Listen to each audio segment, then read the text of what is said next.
J'ai tellement sacrifié de trucs pour me préparer aux Jeux de Paris.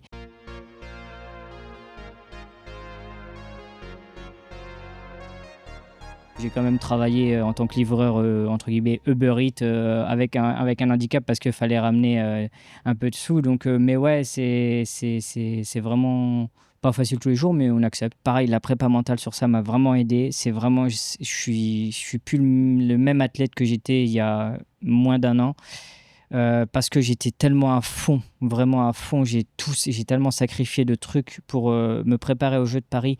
Et une déception après, j'ai pas pu regarder les Jeux, surtout l'athlé. Aujourd'hui, tu me redonnes une chance de retrouver la vue. Bah, je te dis non parce que j'ai vécu les meilleurs moments de ma vie avec mon handicap. Et du coup, j'ai pas envie de retrouver la vue. Je serais perdu en fait avec une vision.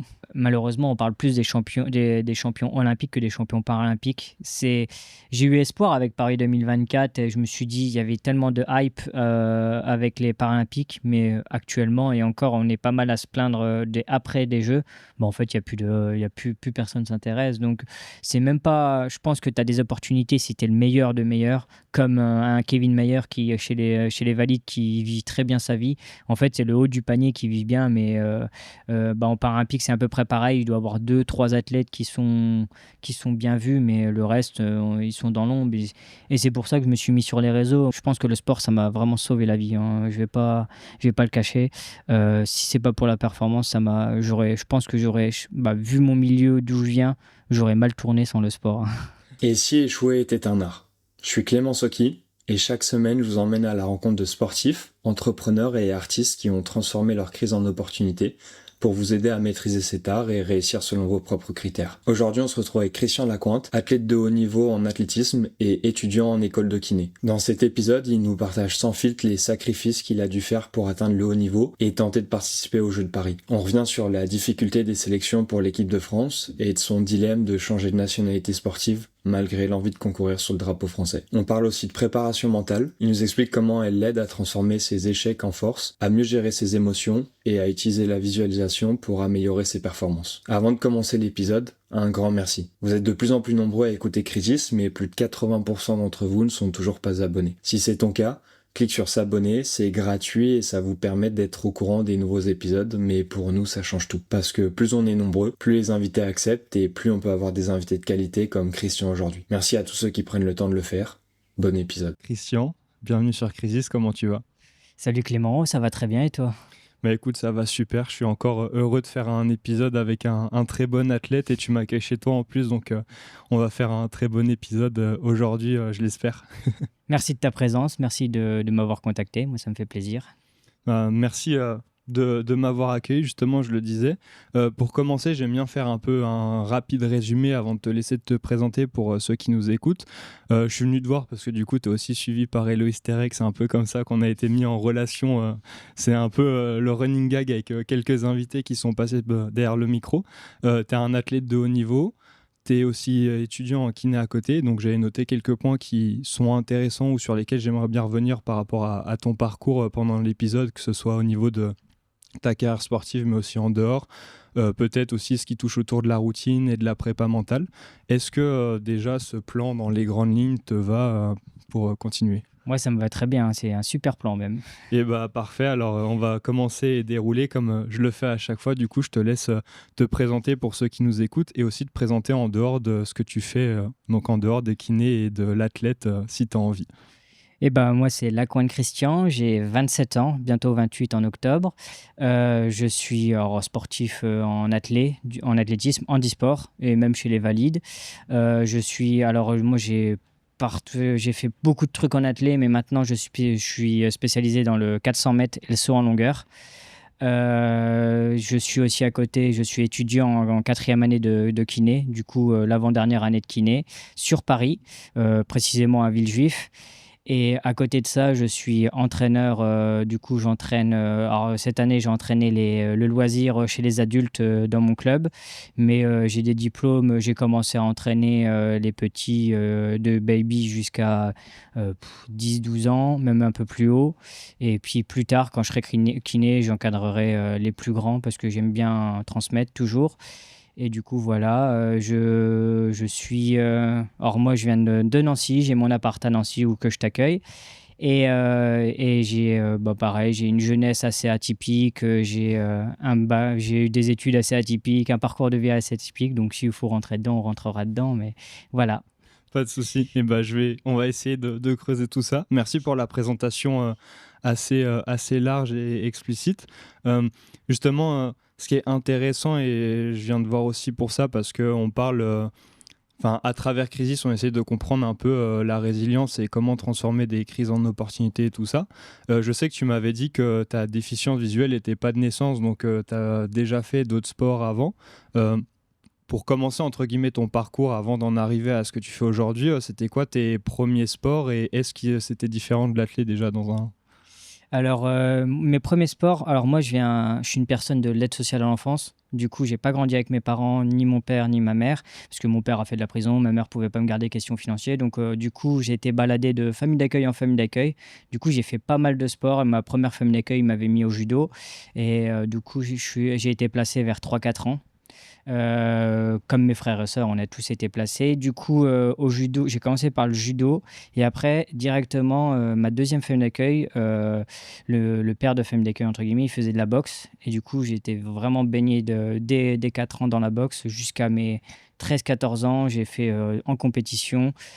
C'était vraiment, je suis même encore actuellement un grand fan de boxe et c'était de la boxe anglaise. Et du coup, moi, au niveau familial, ma mère, elle avait une pathologie précise. Mon père avait une autre pathologie aussi. Il avait la rétinique pigmentaire. En gros, il a pas le champ visuel, il se rétrécit au fur et à mesure des années. Moi, je n'ai pas cette pathologie, c'est mon grand frère qui l'a. J'ai deux frères en fait. J'en ai un qui a une pathologie, le deuxième de la fratrie, il n'a rien. Après, il y a eu moi qui a quelque chose et j'ai une petite sœur qui n'a rien. Donc, une chance Ouais. sur deux qu'on avait quelque chose. Et du coup, voilà, j'ai commencé par le judo et la boxe jusqu'à mon accident. En fait, c'est dû à l'accumulation de coups à la tête au fur et à mesure des années. Entre le judo, la boxe, du coup, j'ai fait ça jusqu'à 14 ans. Et après, comment dire, j'ai dû faire de la rééducation pour les yeux parce que j'avais mal aux yeux, donc fallait vraiment rééduquer tout ça. Du coup, j'ai fait en même temps, parce que je suis un grand fan de sport, moi j'ai toujours été baigné dedans, du coup j'ai fait du tir à l'arc, j'ai fait de la natation après. J'ai essayé de me rechercher, je voulais toujours faire un sport individuel. Le sport collectif, ça m'a jamais trop attiré, en fait, c'est bête à dire, mais un coach de foot, quand il gueule sur le terrain, ça me donne pas envie. Moi, tu me gueules dessus comme ça me donne pas envie de jouer. Du coup, j'ai essayé le foot, mais j'ai pas accroché. Et du coup, voilà, par hasard, je me suis retrouvé en athlée sur une initiation. On m'a dit, viens essayer. Et je connaissais pas encore le milieu handisport, surtout que je n'acceptais pas encore le handicap. Du coup, j'ai fait judo, tir à l'arc, boxe. J'ai fait quoi d'autre? Natation, puis un peu d'échecs aussi en club. Ok. c'est... déjà là, le parcours est hyper extravagant, c'est le cas de le dire, et inspirant aussi. Tu as dit que t'acceptais pas tout de suite justement cette blessure.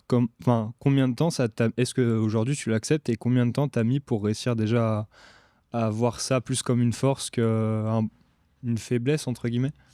Alors, je le pense pas comme une faiblesse. Après, l'acceptation, je pense personne n'accepte vraiment son handicap. C'est compliqué parce qu'on a toujours, il y a un moment donné dans notre vie où, dans un jour, on se retrouve face à une situation qui nous empêche qu'on peut pas vivre à cause de notre handicap. Donc, l'acceptation, je pense que j'accepterai jamais mon handicap. Je vis avec, je fais au mieux chaque jour. L'entourage fait quelque chose aussi. Les amis, si on a de la famille, ça peut jouer. Moi, pour faire simple, en fait, ma pathologie, j'ai pas de couleur d'iris. Donc, comme on parlait juste avant, si tu as les yeux clairs, tu es ébloui. Moi, j'ai vraiment pas de couleur d'iris, j'ai les yeux totalement noirs. C'est une personne on doit être 80 en France, c'est une maladie rare, ça s'appelle l'aniridie. Et à côté de ça, comme les petits vieux, j'ai la cataracte, j'ai un œil qui voit de près, un œil qui voit de loin. Et globalement, sur 10, moi, je vois un dixième. Et avec la correction, là, j'ai des lentilles, je vois 0,9 sur 10. Du Ok. coup, je peux pas passer le permis, donc c'est ça aussi dans la vie qui me fait que j'ai du mal à accepter parce que je dépends toujours de quelqu'un, entre guillemets, pour faire un truc tout simple, mais des courses. Si je veux faire des courses ou autre chose, même si je veux déménager, il faut que je sois toujours en ville parce que il me faut les moyens de locomotion. Du coup, mais J'ai eu du mal à collège, vraiment très compliqué, parce que, comme je t'ai dit, en plus, on me baladait de famille d'accueil en famille d'accueil, donc compliqué d'accepter son handicap. Lycée, pareil, parce qu'on m'a mal aiguillé et tout. Et puis après, sortie du lycée, j'ai commencé vraiment à accepter mon handicap, parce que j'ai quand même travaillé en tant que livreur, entre guillemets, Uber Eats, avec un handicap, parce qu'il fallait ramener un peu de sous. Donc, mais ouais, c'est vraiment pas facile tous les jours, mais on accepte. Et c'est ça je pense que c'est ma force aujourd'hui quand même. Comme je dis des fois, et je le dis tout le temps, c'est aujourd'hui tu me redonnes une chance de retrouver la vue, bah, je te dis non, parce que j'ai vécu les meilleurs moments de ma vie avec mon handicap, et du coup j'ai pas envie de retrouver la vue. Je serais perdu en fait avec une vision. Ouais, je vois, c'est un message hyper inspirant et en même temps, ça montre encore toutes les problématiques qu'on voit et qu'on entend souvent, que ce soit d'autres athlètes en handisport, mais aussi de personnes en situation de handicap au-delà des athlètes, où la société, enfin, je ne vais pas dire elle est vraiment pas faite pour vous, mais elle est mal adaptée pour pouvoir justement être indépendant et gérer ça au mieux, quoi. Donc, c'est, je pense bien d'en parler aussi de temps en temps pour passer le message. Tu disais que tu as fait du Uber Eats pour ramener, ramener à manger. Enfin, là, j'ai juste comment qui me vient en tête. Enfin, comment tu as fait pour faire Uber Eats avec tes problématiques, sachant que tu peux déjà pas passer le permis. Je me pose encore la question. Alors moi j'ai eu mon premier appart, j'étais vraiment émancipé, donc j'ai eu mon premier appart à 17 ans. Du coup, j'étais encore au lycée à l'époque. Je venais de sortir même du lycée. Et du coup, fallait un peu rapporter d'argent. Du coup, j'avais trouvé mon ex-compagne à l'époque. Elle m'avait trouvé un petit CDI dans une pizzeria. Et il faisait les livraisons à vélo. Du coup, je me suis dit, je vais tenter. Et en fin de compte, c'était l'été. L'été, le jour, ça va. Mais après, on m'a parlé de plus tu ferais de livraison, plus t'es rémunéré. Du coup, je tartinais. Et pour être élu le meilleur livreur de la soirée, le meilleur livreur du mois, parce que ça faisait quand même 200 € de plus sur le salaire, entre guillemets. Et des fois, je me suis dit, mais comment je fais? Parce que quand on est arrivé en hiver, il pleuvait. Dans le noir, je vois pas. Dès que le sol est mouillé, je vois pas. Du coup, tu voyais je faisais entre 19 et 20 livraisons par soir, et dès qu'il pleuvait, je passais à 9. Tu divisais par deux ma production. Et à côté de ça, j'ai eu des traumatismes crâniens, parce que j'ai eu des accidents, que ce soit avec une voiture. En descente, j'étais à plus de 80 km/h en descente. Et le jour-là, je me suis dit, je mets un casque, parce que d'habitude, je ne mettais même pas de casque en plus. Donc, du coup, un gros traumatisme crânien. Et après, le patron de la pizzeria m'a dit, non, on va arrêter, tu vas passer pizzaiolo, tu vas passer derrière les fours. Mais même là, c'est compliqué. J'ai dû apprendre la carte par cœur de toutes les pizzerias pour les savoir les faire, pour pas regarder toutes les 2 secondes la feuille proche. Du coup, mais oui, je sais pas comment. Et je pense qu'aujourd'hui, c'était vraiment une prise de risque inconsidérable, et je le referai pas parce que c'est trop dangereux. J'ai mis ma santé en danger, et surtout la santé des autres. Et au-delà de la prise de risque et du fait que tu en as tiré une leçon que tu ne le referais pas, mais qu'est-ce que tu retiens de cette période et de tout ce parcours que tu as fait justement aujourd'hui? Est-ce qu'il y a des trucs que tu as appris, au-delà le fait de ne pas le refaire, qui t'aident encore aujourd'hui, que ce soit en tant que kiné ou futur kiné ou en tant qu'athlète? Avec mon parcours de vie depuis le début, et je m'en suis rendu compte déjà cette année avec Héloïse. Elle a répondu à des questions que même moi je me posais pas, et que j'enfouissais ça sur le tapis. Mais en fin de compte, je suis une personne qui est capable de vraiment m'adapter. J'ai cette force de m'adapter, peu importe la situation. Ça peut faire mal sur le moment, et après, j'arrive à m'adapter et je fais avec. Du coup, c'est ça que j'en tire. C'est vraiment, j'ai cette force-là. Je pense que, euh, c'est pas pour me vanter, mais je pense que 80% de la population ne pourrait pas vivre ce que j'ai vécu toute mon enfance. Et j'en suis fier. En fin de compte, c'est devenu une force. Avant, j'avais honte, je pouvais même pas en parler. Et pour pas te cacher, c'est la première fois que je m'ouvre au monde comme ça, parce que je reste vraiment discret à la base sur ça. Mais c'est ça que maintenant j'arrive à. Parce que je pense que c'est une force, et qui ne te tue pas ne te rend plus fort, comme on dit, hein. Je suis très touché déjà dans un premier temps que tu aies réussi à faire ce parcours, entre guillemets, pour toi on va dire, l'accepter, en parler Mm. et travailler dessus, mais aussi du coup d'avoir accepté de passer derrière le micro et d'en parler. Tu parlais d'Héloïse, que ça t'a aidé sur ce parcours. Je, je reste persuadé que pour avancer et évoluer dans le bon sens, avoir des outils, se dépasser, c'est bien, mais en général, avoir les bonnes questions au début, c'est ce qui permet de, comment dire, de prendre conscience justement d'avoir ces réflexions. Et ça a été quoi, toi, les questions que tu as eues avec Héloïse ou les sujets sur lesquels tu as travaillé qui ont fait que tu as réussi à avoir cette maturité et cette pédagogie derrière ces échecs, ces crises, ce parcours? Alors, au début, moi, ça fait qu'une saison que je suis avec Héloïse, donc on a commencé au début de cette année. À la base, moi, dans ma pratique sportive, c'était purement à la base sportif, parce qu'en fait, moi, je suis un athlète de l'entraînement. Je suis monstrueux à l'entraînement, entre guillemets. J'arrive en compète à la base et je n'arrive pas à retranscrire ce que je faisais à l'entraînement.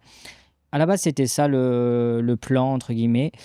Et puis après, je me suis séparé avec ma compagne, on en reparlera, mais aussi parce que dû à mon sport, parce que j'en ai trop fait. Elle m'a aidé aussi à remonter la pente, et puis elle a répondu à des questions. Je suis une personne, alors je suis né en octobre, je suis balance, et je suis incapable de prendre de décision. Euh, Tu me demandes entre Coca et Asti, je peux pas, je te dis comme tu veux, parce que je suis incapable. Mais ça a toujours été depuis très jeune. Et en fin de compte, il y a 3 semaines, avec Héloïse, on a découvert on a essayé de gratter pourquoi. Et je pense qu'avec la réflexion, par exemple, je sais d'où ça vient maintenant. Le jour où que j'ai perdu la vue, le jour où le combat de boxe qui m'a fait perdre la vue, donc c'est pas la personne en face qui m'a fait perdre la vue, c'est la faute à moi aussi. C'est en fait, j'ai pris la décision de continuer le combat. J'avais mal la tête, je commençais à avoir la tête qui tourne, mal aux yeux. Et ce jour-là, j'ai dit non, je continue parce que c'était une étape importante pour moi. C'était mes premiers championnats de France minimes. J'étais tout jeune, tout fugueux. Et j'ai voulu continuer. Et depuis ce jour, je suis incapable de prendre de décision parce que chaque décision que je peux prendre, j'ai l'impression qu'il y a une conséquence énorme après. Et ça a un impacté dans ma vie, même encore actuellement. Ça m'impacte. Là, j'ai des décisions à prendre pour la saison prochaine. Il y a plein de trucs que j'ai pas pu faire à cause de ça. Mais ouais, et Louise, elle m'a vraiment aidé sur ça, sur la visualisation mentale, se projeter, se redonner confiance en soi. Et je trouve ça vraiment, je suis vraiment content de travailler avec elle. C'était pour qu'une saison et en fin de compte, je pense que je vais continuer pendant longtemps. Et je l'utilise, que ce soit en sport, dans le milieu sportif, mais aussi dans ma pratique maintenant, en tant que Ouais. futur kiné, en tant qu'étudiant. Du coup, on a fait toute la boucle à l'envers avec la prépa mentale et aujourd'hui, justement. En fait, c'est intéressant de voir je vais pas dire cette problématique, mais ce doute de décision. Enfin, c'est Ouais. bien de savoir d'où ça vient aussi. Mais pour revenir justement un peu au début de ton parcours en athlète, justement, est-ce que ce problème de ne pas savoir décider, c'est ça aussi qui fait que dans l'athlète, tu fais plusieurs disciplines? Parce que j'avais vu que tu faisais du demi-fond aussi, du saut en longueur. Est-ce que, enfin, ouais, au début, comment ça arrivait déjà pour faire toutes ces disciplines différentes en athlète? Alors, comme tu as bien vu, je suis pas très gros. Du coup, on m'a dirigé directement vers le profil du demi-fondeur. J'ai commencé par du 1500 mètres. Je pouvais monter jusqu'aux 5000 mètres, 10 km sur route. Et au fur et à mesure, je suis repassé sur du saut. J'ai fait du saut en hauteur. Pour l'anecdote, j'ai fait du 3000 steeple aux interclubs. Donc, il y a des barrières. Pour un déficient visuel, c'est pas très. Mais fallait dépanner aux interclubs. J'ai fait, il n'y a pas si longtemps que ça, j'ai fait du 400 mètres et aux interclubs. J'ai touché à tout en athlée. J'ai fait du lancer de disque, du marteau, du javelot. Et donc, il y a déjà la performance qui m'a fait que, en fin de compte, au niveau international, si je voulais des chances, il fallait que je fasse des choix. Mais je les ai fait parfois trop tard. Par exemple, me remettre sur le 400 mètres. En fin de compte, maintenant, là, c'est depuis cette année, je comprends vraiment que je suis profil 200 mètres, 400 mètres. Et je fais de la longueur parce que le saut en longueur, j'adore la sensation, cette sensation de voler. Mais pareil, là, c'était aussi au niveau international, c'était beaucoup plus avantageux. Après, Après, je me pose encore la question, est-ce que si j'aurais continué le demi-fond, est-ce que je serais aussi allé au niveau international? Je ne sais pas. Mais ouais, j'ai fait ça. Il y a une petite subtilité, c'est qu'aussi j'ai continué le judo aussi après la vue et après la perte de vue. Et du coup, fallait faire aussi des choix pour Paris 2024, par exemple. J'ai eu une sélection en équipe de France de judo en moins de 60 kilos. Et du coup, il y a aussi le choix là entre choisir le judo et l'athlé que j'ai dû faire. Et donc, du coup, voilà, j'ai touché à peu près à tout. Et c'est toujours à cause de. Je pense qu'à la base, la priorité, c'était la performance. Et le plaisir passait à. Il y avait, parfois, je prenais pas de plaisir du tout à faire. Et maintenant, je pense que c'est ma priorité, le plaisir pour faire de la performance. Ok. C'est hyper intéressant de voir ça comme ça. Du coup, aujourd'hui, tu as arrêté le judo. Oui, alors j'ai arrêté le judo parce que pour Paris 2024, les membres de la fédération de judo m'avaient dit qu'il n'y avait pas de moins de 60 kilos aux Jeux de Paris.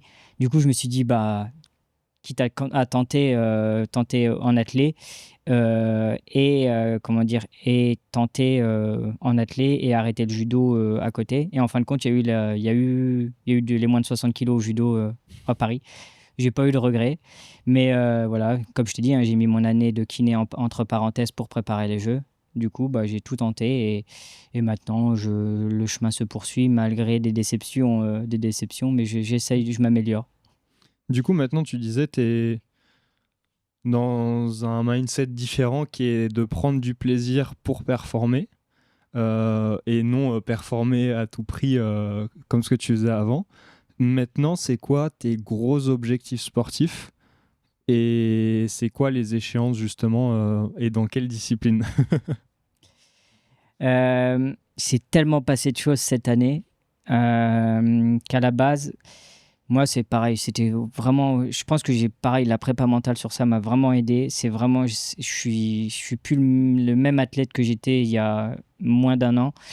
Parce que j'étais tellement à fond, vraiment à fond, j'ai tellement sacrifié de trucs pour me préparer aux Jeux de Paris et une déception après, j'ai pas pu regarder les Jeux, surtout l'athlé, parce que j'ai pas réussi à faire les minima, j'ai pas bien fini classé après, je me suis mis trop la pression. Du coup, je prenais plus de plaisir à la fin. Retour à l'entraînement, cette saison était dure. Et puis bah, la suite aussi, c'est que je me suis séparé parce que j'ai vraiment été la tête dans le guidon, à délaisser mes amis, à me focaliser trop sur ça.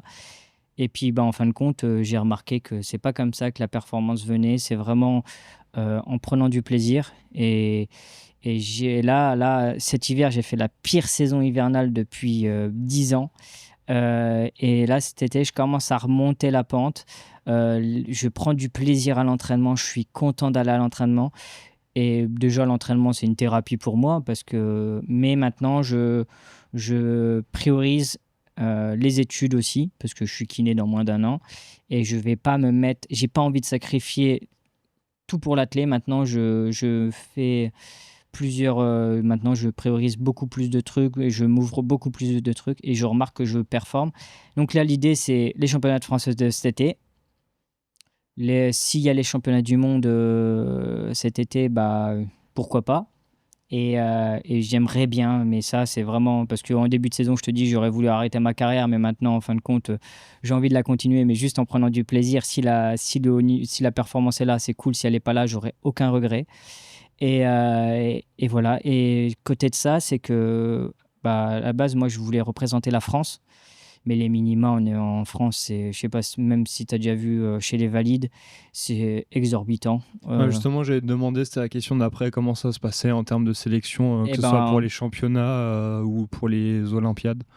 bah, du coup, à la base, j'ai toujours voulu représenter la France. En fait, pour faire les championnats du monde ou les Jeux paralympiques, dans mon cas, il faut faire partie du top 6 mondial. Donc, un exemple, sur le 400 mètres, comment ça s'appelle? La Fédération internationale te demande de faire 54,00. Ça, c'est la Fédé internationale. La Fédération française, eux, ils te demandent de faire 50,50. Donc déjà là, c'est... Et en fait, il y en a 6 au monde qui sont capables de faire ça. Du coup, en fait, ils envoient que les meilleurs. Et c'est dommage parce que bah, ça donne. Moi, c'est ça aussi qui m'a dégoûté. Ça me donne pas envie.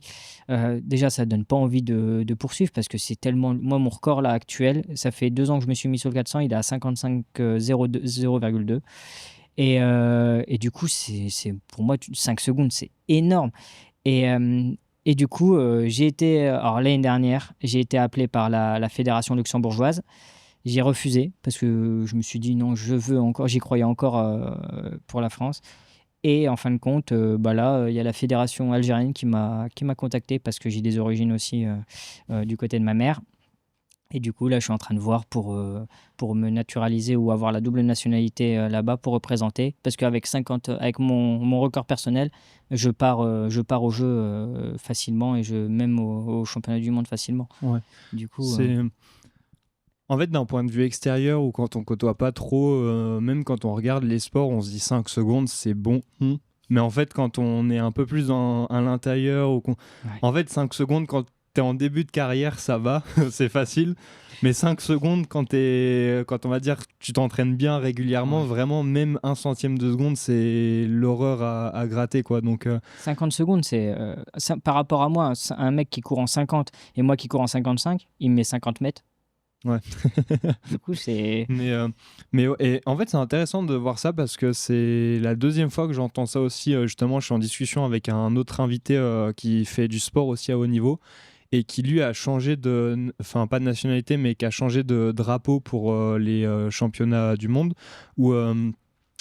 Et en fait, c'était intéressant parce que je voudrais en parler avec lui où il me disait, bah pour moi, c'est vraiment un énorme échec de devoir changer de drapeau parce que enfin, j'aime la France, j'aime tout ça et que c'est pas du tout d'un point de vue comment dire, c'est pas du tout d'un point de vue patriotique que je change de drapeau, mais c'est uniquement d'un point de vue performance et parce que en fait d'un autre côté on met un écosystème plus avantageux et qu'en France j'ai essayé de faire changer les choses et ça bouge pas. Comment est-ce que toi tu disais que la première fois qu'on t'a proposé avec le Luxembourg tu t'es dit bah non je veux rester français et pourquoi est-ce que maintenant tu te dis bon c'est peut-être une bonne option ou c'est pas dérangeant et comment est-ce que tu vois ça aussi d'un point de vue entre guillemets patriotique pour représenter toujours la France mais avec un autre drapeau j'ai envie de dire. Comment dire? Il y a, alors j'ai toujours moi, quand j'ai commencé le sport, c'était vraiment par plaisir et c'était pas, moi, mon objectif de base, c'était avoir le niveau «valide», entre guillemets, «niveau régional». Donc mon objectif est atteint, mais après il y a eu la performance. J'étais chez les jeunes, sur liste ministérielle jeunes et tout en France. Mais en fait, le gap entre liste ministérielle jeune et senior, c'est exorbitant, comme on a dit avant. Et je me suis toujours dit, si j'y arrive pas en tant qu'athlète représenter la France, j'y arriverai en tant que kiné. Mais en fin de compte, c'est pas pareil de vivre des championnats du monde. Même avoir moi, mon objectif, c'est juste avoir une sélection en équipe de France. Et c'est pas pareil en tant que kiné et en tant qu'athlète. Du coup, Luxembourg, j'ai refusé parce que c'était ça. Je voulais vraiment représenter la France parce que j'aime mon pays. Je veux représenter mon pays. Mais le, en athlète, on vit pas. On n'est pas des footballeurs, entre guillemets. On vit pas avec notre sport. Du coup, l'étape ultime, c'est les Jeux paralympiques ou les Jeux olympiques pour les sportifs. Du coup, pour moi, c'est vraiment la dernière étape pour vraiment être fier, que je peux être fier de moi, entre guillemets. Et du coup, bah, si c'est pas par la France, malheureusement, si un autre pays te donne l'opportunité, bah, pourquoi pas, surtout que j'ai des origines et que je peux en profiter plus facilement encore que d'autres athlètes qui peuvent pas changer de drapeau si facilement. Du coup, c'est pour ça que mais j'ai mis du temps, hein, avant de pouvoir et encore là, c'est encore, est-ce que je le fais? Je le fais pas? Là, je suis en train de encore mais j'ai envoyé les papiers, c'est déjà ça, c'est déjà une première étape. Mais comme le fait moi, depuis tout petit, je me suis dit il y a 10 ans, je rêvais de m'entraîner à l'INSEP. Je sais pas si tu connais ce que c'est, Ouais. mais voilà, le fait de m'entraîner à l'INSEP, pour moi, c'était vraiment l'ultime, de m'entraîner avec des entraîneurs expérimentés. J'ai attendu 10 ans, j'ai commencé à baisser les bras, vu en plus ce qui m'est arrivé cette année et tout. Et en fin de compte, on m'a proposé de m'entraîner à l'INSEP. Puis je pensais que j'allais être content. Et en fin de compte, ça m'a fait ni chaud ni froid. Pour moi, t'es pas obligé d'être là-bas pour être un très bon athlète. Et pareil, donc c'est des choix, c'est un parcours. Je pense que quand on est jeune, on veut tout de suite, tout maintenant. Et en fait, il faut se laisser le temps, je pense. Parce que du coup, là, tu t'entraînes encore à l'INSEP maintenant ou pas du Non, tout, hein? Ok. je m'entraîne. Je me suis jamais entraîné à l'INSEP. En fin de compte, on m'a proposé cette année pour l'année prochaine. Et au début, je me suis dit, oh, ça fait 10 ans que j'attends ça, c'est le moment, c'est. Puis en fait, compte, non, est-ce que je serais heureux? Est-ce que. Puis on n'a pas les inconvénients aussi à côté, parce que c'est un coût budgétaire, c'est 750 € le mois, c'est 1 500 € si tu es interne. Ouais, est-ce que ça vaut vraiment le coup? Surtout que moi, mon école, elle est à 2 heures de transport, donc métro. Est-ce que j'ai envie de faire ça tous les jours? Bon, ouais, non, pas spécialement. Si j'ai une piste à côté, c'est les mêmes infrastructures en fin de compte. C'est juste le nom et le logo. Et Ouais. Il y a un point que tu disais que je trouve important, c'est que en France, mais aussi dans d'autres pays où la majorité des athlètes, en fait, ils en vivent pas. Et c'est un truc qui est difficile à s'imaginer parce qu'en fait, tous les athlètes qu'on voit, majoritairement, ils en vivent parce que c'est ceux qui passent à la télé, malheureusement ou heureusement pour eux, bien joué. Mais d'un point de vue professionnel, sportif, justement, quand tu disais les Paralympiques, c'est vraiment le Graal. C'est le Graal parce que d'un point de vue reconnaissance, performance, et parce que en fait un champion paralympique, il n'y en a qu'un, alors qu'un champion du monde d'athlète, il y en a plusieurs, quoi. Il y a toutes les disciplines à côté.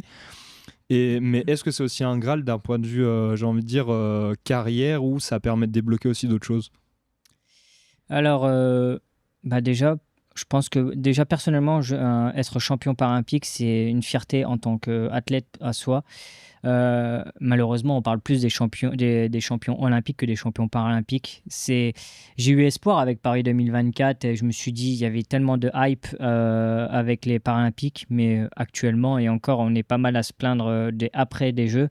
Bon, en fait, il y a plus personne s'intéresse. Donc, c'est même pas. Je pense que tu as des opportunités si tu es le meilleur de meilleur, comme un Kevin Mayer qui, chez les Valides, qui vit très bien sa vie. En fait, c'est le haut du panier qui vit bien, mais en paralympique, c'est à peu près pareil. Il doit y avoir deux, trois athlètes qui sont bien vus, mais le reste, ils sont dans l'ombre. Et c'est pour ça que je me suis mis sur les réseaux. Moi, à la base, je voulais transmettre ma passion et prouver qu'on peut y arriver, peu importe le handicap, peu importe la situation. Mais en fin de compte, au bout d'un moment, j'ai eu des partenaires et tout. Donc ça, c'est ça qui m'a fait. Sinon, moi, je connais plein d'athlètes qui ont arrêté. Ils se sont dit, non, mais moi, au bout d'un moment, j'ai une vie professionnelle à côté. Et je le ressens. Je sais que si l'année prochaine, je suis kiné, en fonction où je vais m'installer, je suis en train de réfléchir, est-ce que je reste sur Nancy, sur Paris, est-ce que je vais dans les dom-toms. Du coup, il y a le côté professionnel parce qu'on n'est pas sportif de haut niveau pendant 40 ans, malheureusement. Bon, après, moi, ça va, j'ai la chance, je me blesse jamais, donc je sais que ma carrière, elle peut durer longtemps. Mais il y en a, ils ont le problème des blessures aussi. Ouais. Non, c'est un point important, je pense, de voir. Et justement, comment est-ce que toi, t'envisages la suite avec le fait de devenir kiné? Tu parlais des réseaux, on en a parlé aussi un peu en off avant, où tu voulais te lancer sur les réseaux et tout.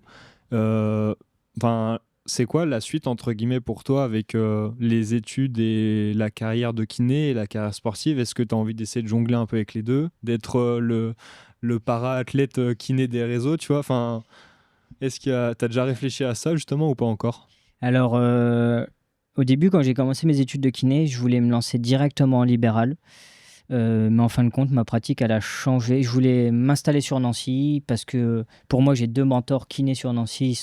Pour moi, c'est la nouvelle génération de kinés. Ils sont vraiment top. Et maintenant, je suis à 6 mois de la fin et ma vision est, bah, en fin de compte, est-ce que j'ai envie. Je pense que je vais commencer par du remplacement. Du coup, bah, de toute façon, le kiné, c'est le plus beau métier. Tu peux faire ce que tu veux, tu peux travailler quand tu veux, entre guillemets.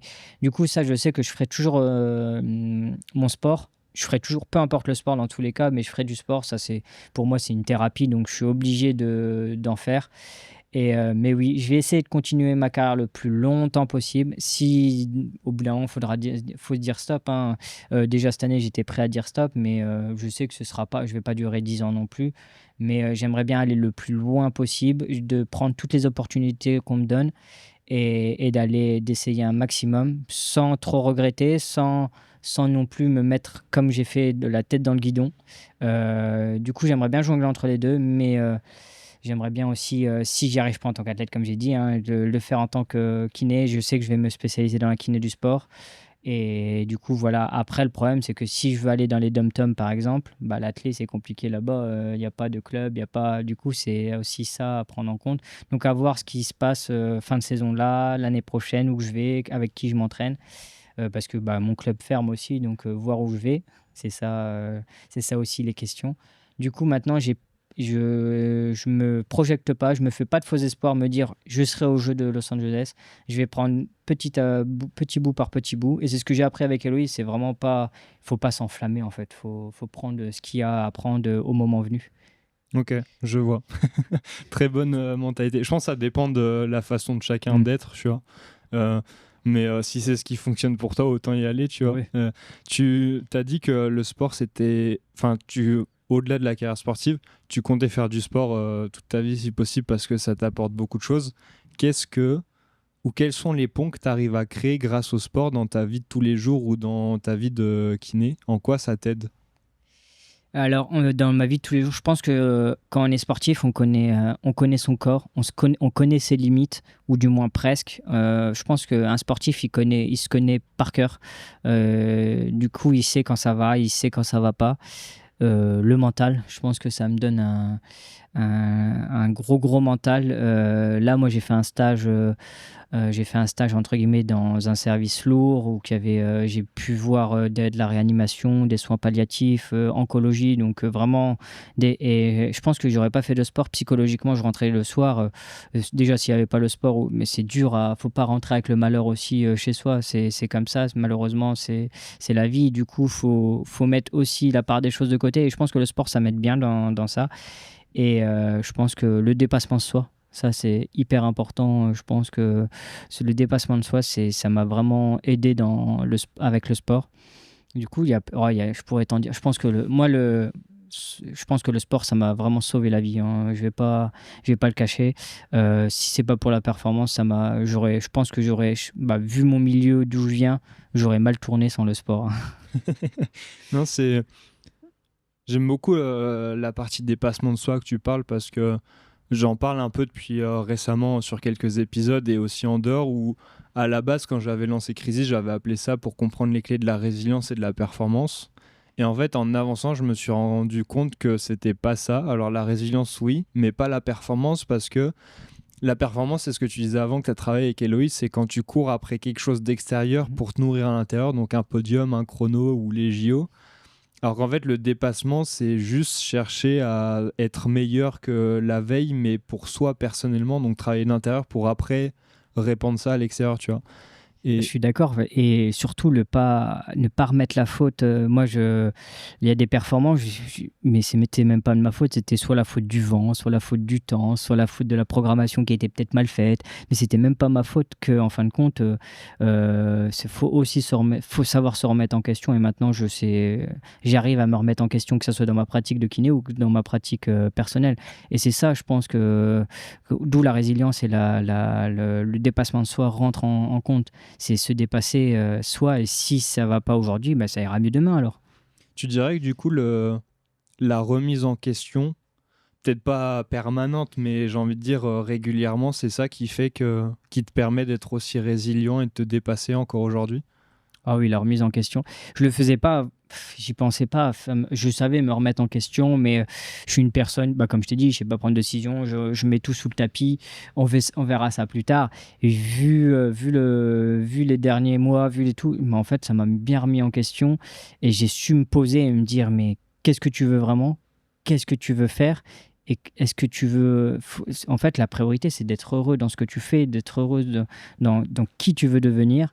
Et du coup, ouais, la remise en question, avant mon stage, là, le début de mon stage, je me sentais, pourtant je suis en avant-dernière année, je me sentais 40% capable de prendre un patient. Je suis sorti du stage et je me suis dit, mais en fin de compte, mais t'es prêt à prendre n'importe quel patient, t'es prêt, ça m'a remis une confiance. Du coup, si tu te remets en question, je pense que tu prends un gain de confiance, et ça c'est vraiment important. Et justement, tu utilises quoi, toi, pour s'il y en a qui nous écoutent, qui veulent se remettre en question, ou qu'est-ce que tu utilises pour toi te remettre en question au-delà de la prépa mentale avec Héloïse, parce que je sais que ça aide pas mal. Mais qu'est-ce que tu as mis en place pour justement travailler là-dessus et sur te remettre en question sur tes problématiques, tes échecs ou... Euh, alors, en dehors de la prépa mentale, je pense que bon, moi je lis beaucoup d'articles scientifiques, mais beaucoup de lectures sur soi, sur la prise de conscience de soi. Je me suis mis il n'y a pas si longtemps que ça. Faire des activités qui demandent pas des manuels, mais de la réflexion. Je pense que tu prends ton sac à dos ou tu prends ton vélo. Je me suis mis à faire du vélo et en fin de compte, euh, tu sais pas quoi faire. Tu prends ton vélo, tu vas faire un tour de vélo. T'es toi contre toi et t'as 4 heures devant toi à réfléchir. Et Ouais. tu t'as pas d'autre choix, t'as pas d'autre choix à réfléchir et c'est ça que j'aime. C'est même pas faire du vélo pour la performance ou tu découvres du paysage, t'es tout seul et là t'es toi contre toi et tu te dis, tu peux te poser autant de questions que tu veux et tu t'y réponds et c'est ça que je pense que vraiment qui m'a bien aidé. J'ai essayé la méditation, j'ai essayé le yoga, mais je suis trop actif pour ça. Du coup, c'est pour ça le vélo. Non, non, en vrai, je trouve que c'est un très bon conseil ce que tu donnes, parce que à chaque fois que j'ai des amis ou de mon entourage qui viennent me voir avec des problématiques ou des trucs comme ça, qu'ils soient sportifs ou non en général, la première question que je leur pose, c'est en mode est-ce que tu es allé marcher? En général, ils font ouais, je suis allé marcher, mais ça m'a pas aidé. Et la deuxième question, c'est ok, est-ce que tu avais des écouteurs? Bah ouais, j'ai écouté de la musique parce que franchement, marcher sans. Et du coup, je suis en mode bah retourne marcher, même 10 minutes, mais sans rien, tu vois, genre juste pour. Et en fait, je pense que c'est ce que tu dis aussi avec le vélo, c'est on n'a plus l'habitude de s'ennuyer ou de rien faire et que du coup, le cerveau, il travaille. Mm. Enfin il s'accroche à rien, quoi, et donc les idées elles passent et tu trouves des idées. Je pense que c'est un très bon conseil, ce genre de... Et avec Héloïse, on a travaillé sur ça parce que, comme tout le monde, des fois, sous le coup de l'émotion, tu peux envoyer un message que tu penses pas ou tu peux. Moi, je suis le genre, je suis ou j'étais ce genre de personne à des fois dire des choses trop vite, sans réfléchir en fait, et tu regrettes quelques temps après. Donc le vélo ou même juste aller à la salle de sport sans écouteurs. C'est vraiment, je pense, c'est vraiment ce qui m'aide beaucoup en ce moment. Même si ça dure 20 minutes, t'es 20 minutes contre toi et tu peux réfléchir et te poser et dire, mais voilà, qu'est-ce que tu veux et c'est ça, tu peux répondre à toi-même. T'as personne qui peut t'aiguiller parce qu'en fin de compte, c'est pas les proches qui peuvent t'aider, c'est pas, même s'ils sont là en tant que soutien, mais ils peuvent juste t'aiguiller et ils pourront pas répondre à la question. Ouais, c'est... En fait, c'est ça qui est beau dans la prépa mentale, c'est que ils te donnent pas de réponse, ils te posent les questions parce que les réponses, c'est toi qui les as, quoi. Mm. Mais, mais du coup, ouais. En fait, c'est même au-delà du vélo ou de la marche, je pense que c'est ça, c'est l'idée de faire une activité, mais Ouais. sans stimuler son cerveau à côté à faire un truc. Euh, Là, il y a quelques jours, j'ai reçu un message d'un ami qui était passé sur le podcast qui m'a envoyé mes mots pour mots, et c'est véridique. Putain, mais c'est trop bien de s'ennuyer en fait. Bon, alors maintenant, il est dans une phase où il s'ennuie vraiment trop et il est en mode là, ça va pas, il faut quand même que je fasse des trucs. Mais ouais, c'est le genre de profil un peu comme nous où ça travaille vraiment Ouais. tout le temps parce qu'il n'y a pas de place à l'ennui, que ça découvre l'ennui et là, tu as encore plus d'idées. Et puis je suis d'accord avec ça parce que moi je suis une personne qui adore être entourée, être avec quelqu'un, avec des très amis, jamais être seul. Mais en fin de compte, là je commence à découvrir le fait d'être seul, de faire des trucs seul même. Moi pour moi aller au cinéma avant c'était avec quelqu'un ou aller manger. Maintenant j'arrive à faire ça et à commencer à prendre du plaisir à faire ça tout seul parce que en fin de compte tu peux y arriver seul et tu te fais seul tu te finiras seul entre guillemets. C'est toi qui te fais toi-même la propre vision et ta propre éducation en fin de compte. Même aller au resto seul, tu y arrives? Maintenant, ouais, je commence. Je commence à arriver. Pourtant, je suis une personne, moi, j'ai pas honte. Je suis pas timide du tout. Tu me demandes d'aller voir des gens dans la rue, je suis le premier à y aller. J'ai une grosse tchatch. Du coup, ça me dérange pas. Mais ouais, là, moi, aller faire seul des activités. Pourtant, aller à la salle seul, moi, ça me dérange pas à la base. Du coup, pourquoi je pourrais pas aller au restaurant seul ou aller au cinéma seul? Ouais. C'est ça qui est marrant, c'est que le cinéma et le resto, je pense, c'est les trucs qui sont moins bien vu à faire seul. Ouais. Tu sais, quand tu manges seul au resto, tu vois les gens qui te regardent, ils sont en mode il attend quelqu'un, il fait quoi, il est tout seul et tout. Et quand ils te voient manger tout seul, et en plus quand t'as pas ton téléphone, t'es vraiment en train de manger Ouais. tout seul, tu vois que les gens ils sont un peu en mode Un peu de la peine, un ouais. peu. Mais si t'es là, c'est que tu l'as voulu aussi. Donc non, je pense qu'il faut pas avoir de peine. Si, c'est bien aussi de se retrouver seul de temps en temps. Bon, après, si t'es seul tout le temps, c'est qu'il y a un petit problème aussi. Faut savoir s'entourer. Mais il faut savoir aussi savoir être seul et faire des choses seul. Et, et au-delà de se retrouver, faire des choses seul pour laisser son cerveau tourner comme ça, est-ce que du journaling, c'est un truc que tu utilises toi aussi ou pas du tout? Non, je connais pas du tout. C'est quoi? Du coup, bah, c'est le fait d'écrire dans un journal. Alors ça dépend parce qu'il y a tellement de méthodes de journaling différents en fonction des personnes. Il y en a, ils se posent des questions, il y en a, ils notent leur journée, il y en a, ils préparent leur journée. Enfin, il y a vraiment autant de manières que de personnes, tu vois. Non, alors j'ai essayé de faire ça sur l'iPhone. Bon, moi j'ai un iPhone et sur l'iPhone il y a il y a une application où c'est temps d'écriture. J'ai essayé de le faire, mais en fait je le fais vraiment quand ça va, quand il y a des moments qui vont bien ou des moments qui vont pas bien, j'écris et quand j'ai un coup de mou, je relis les bons moments. Quand j'ai un et vice versa, je me rappelle Ok. toujours des échecs, mais je fais pas ça tous les jours. Faudrait hein, peut-être. Ok. Je- j- J'aime pas dire il faudrait, tu vois, parce que tout le monde a ses trucs et Ouais, tout. Il y en a pour qui ils le font tous les jours, ça va bien, et il y en a qui le font comme toi que quand ça va très bien ou pas bien. ouais. Et il y en a qui le font une fois par trimestre. Donc, je pense pas qu'il faut dire il faudrait, mais vaut mieux essayer et voir ce qui fonctionne, tu vois. Mais après, ce que j'utilise maintenant, ça fait 3-4 mois. Avec Héloïse, on utilise une courbe d'émotion. Et du coup, à la base, c'était pour le sport. Mais en fin de compte, maintenant, je le fais quelques temps avant une compétition ou même pendant mes partiels, pendant une période précise. Et du coup, ça m'aide bien. Ça me permet si je suis dans le rouge ou voir si je suis dans le vert. Et ça me permet de voir où j'en suis et comment l'ajuster. Ça te permet de faire un scan intérieur, du coup, Ouais, c'est ça? c'est ça. Parce que des fois, je comprenais pas, par exemple, en compétition, pourquoi j'arrivais pas. J'étais en forme olympique et j'arrive pas à performer. D'où ça vient? Et en fin de compte, je remarque à l'échauffement, avant de venir à la compétition, j'étais dans le vert. Arrivé avant de s'échauffer, je commence à être dans le jaune parce que je commence à stresser, ce qui est normal, à vrai dire. Mais j'arrive pendant l'échauffement, là, j'ai vraiment trop d'émotions, j'arrive pas à gérer, je suis submergé. Du coup, on passe dans le rouge, dans la panique, et puis j'arrive au moment du concours, j'arrive à rien faire. Et après, pareil, je suis encore dans le rouge parce que je suis pas content, et je redescends peut-être au bout de 3-4 heures après, et je reviens dans le vert. Et c'est pas comme ça que Et ça. c'est ça le lien que tu disais tout à l'heure où tu es un très bon à l'entraînement mais moins bon Ouais, sur les compétitions, c'est à cause de, enfin pas de cette courbe mais de cette des émotions. évolution. Ouais, Ok. sur certaines émotions. On a travaillé sur la visualisation, mais on a travaillé aussi sur les émotions, et je pensais pas que ça avait un impact aussi important. Parce que moi, au début, quand j'ai commencé avec Eloïse, je pensais pas que j'avais pour moi, mon vécu était vraiment ma force, et je me suis dit, moi, je suis pas invincible, mais j'ai quand même un gros vécu, donc rien peut m'arriver, entre guillemets. Et en fin de compte, les émotions, c'est fou comment ça peut chambouler la performance, et c'est comme ça que j'ai raté plein d'échéances. Je le remarque maintenant, que ce soit pour les championnats du monde en 2017 ou d'autres compétitions, je les ai complètement foirés parce que j'avais soit trop de stress, soit trop d'émotions, ou parce que je savais pas gérer les émotions juste avant. Et du coup maintenant que tu as ce scan pour visualiser un peu à quel niveau tu te trouves vert, jaune, rouge, qu'est-ce que tu as des trucs en place ou tu es en train de mettre des trucs en place pour essayer justement de faire repartir cette pression, surtout sur des compétitions, des choses comme ça, quand le rouge devient trop présent? Du coup, oui, alors, comme je t'ai dit, il y a la courbe que je fais pendant la compétition, par exemple, ou même avant.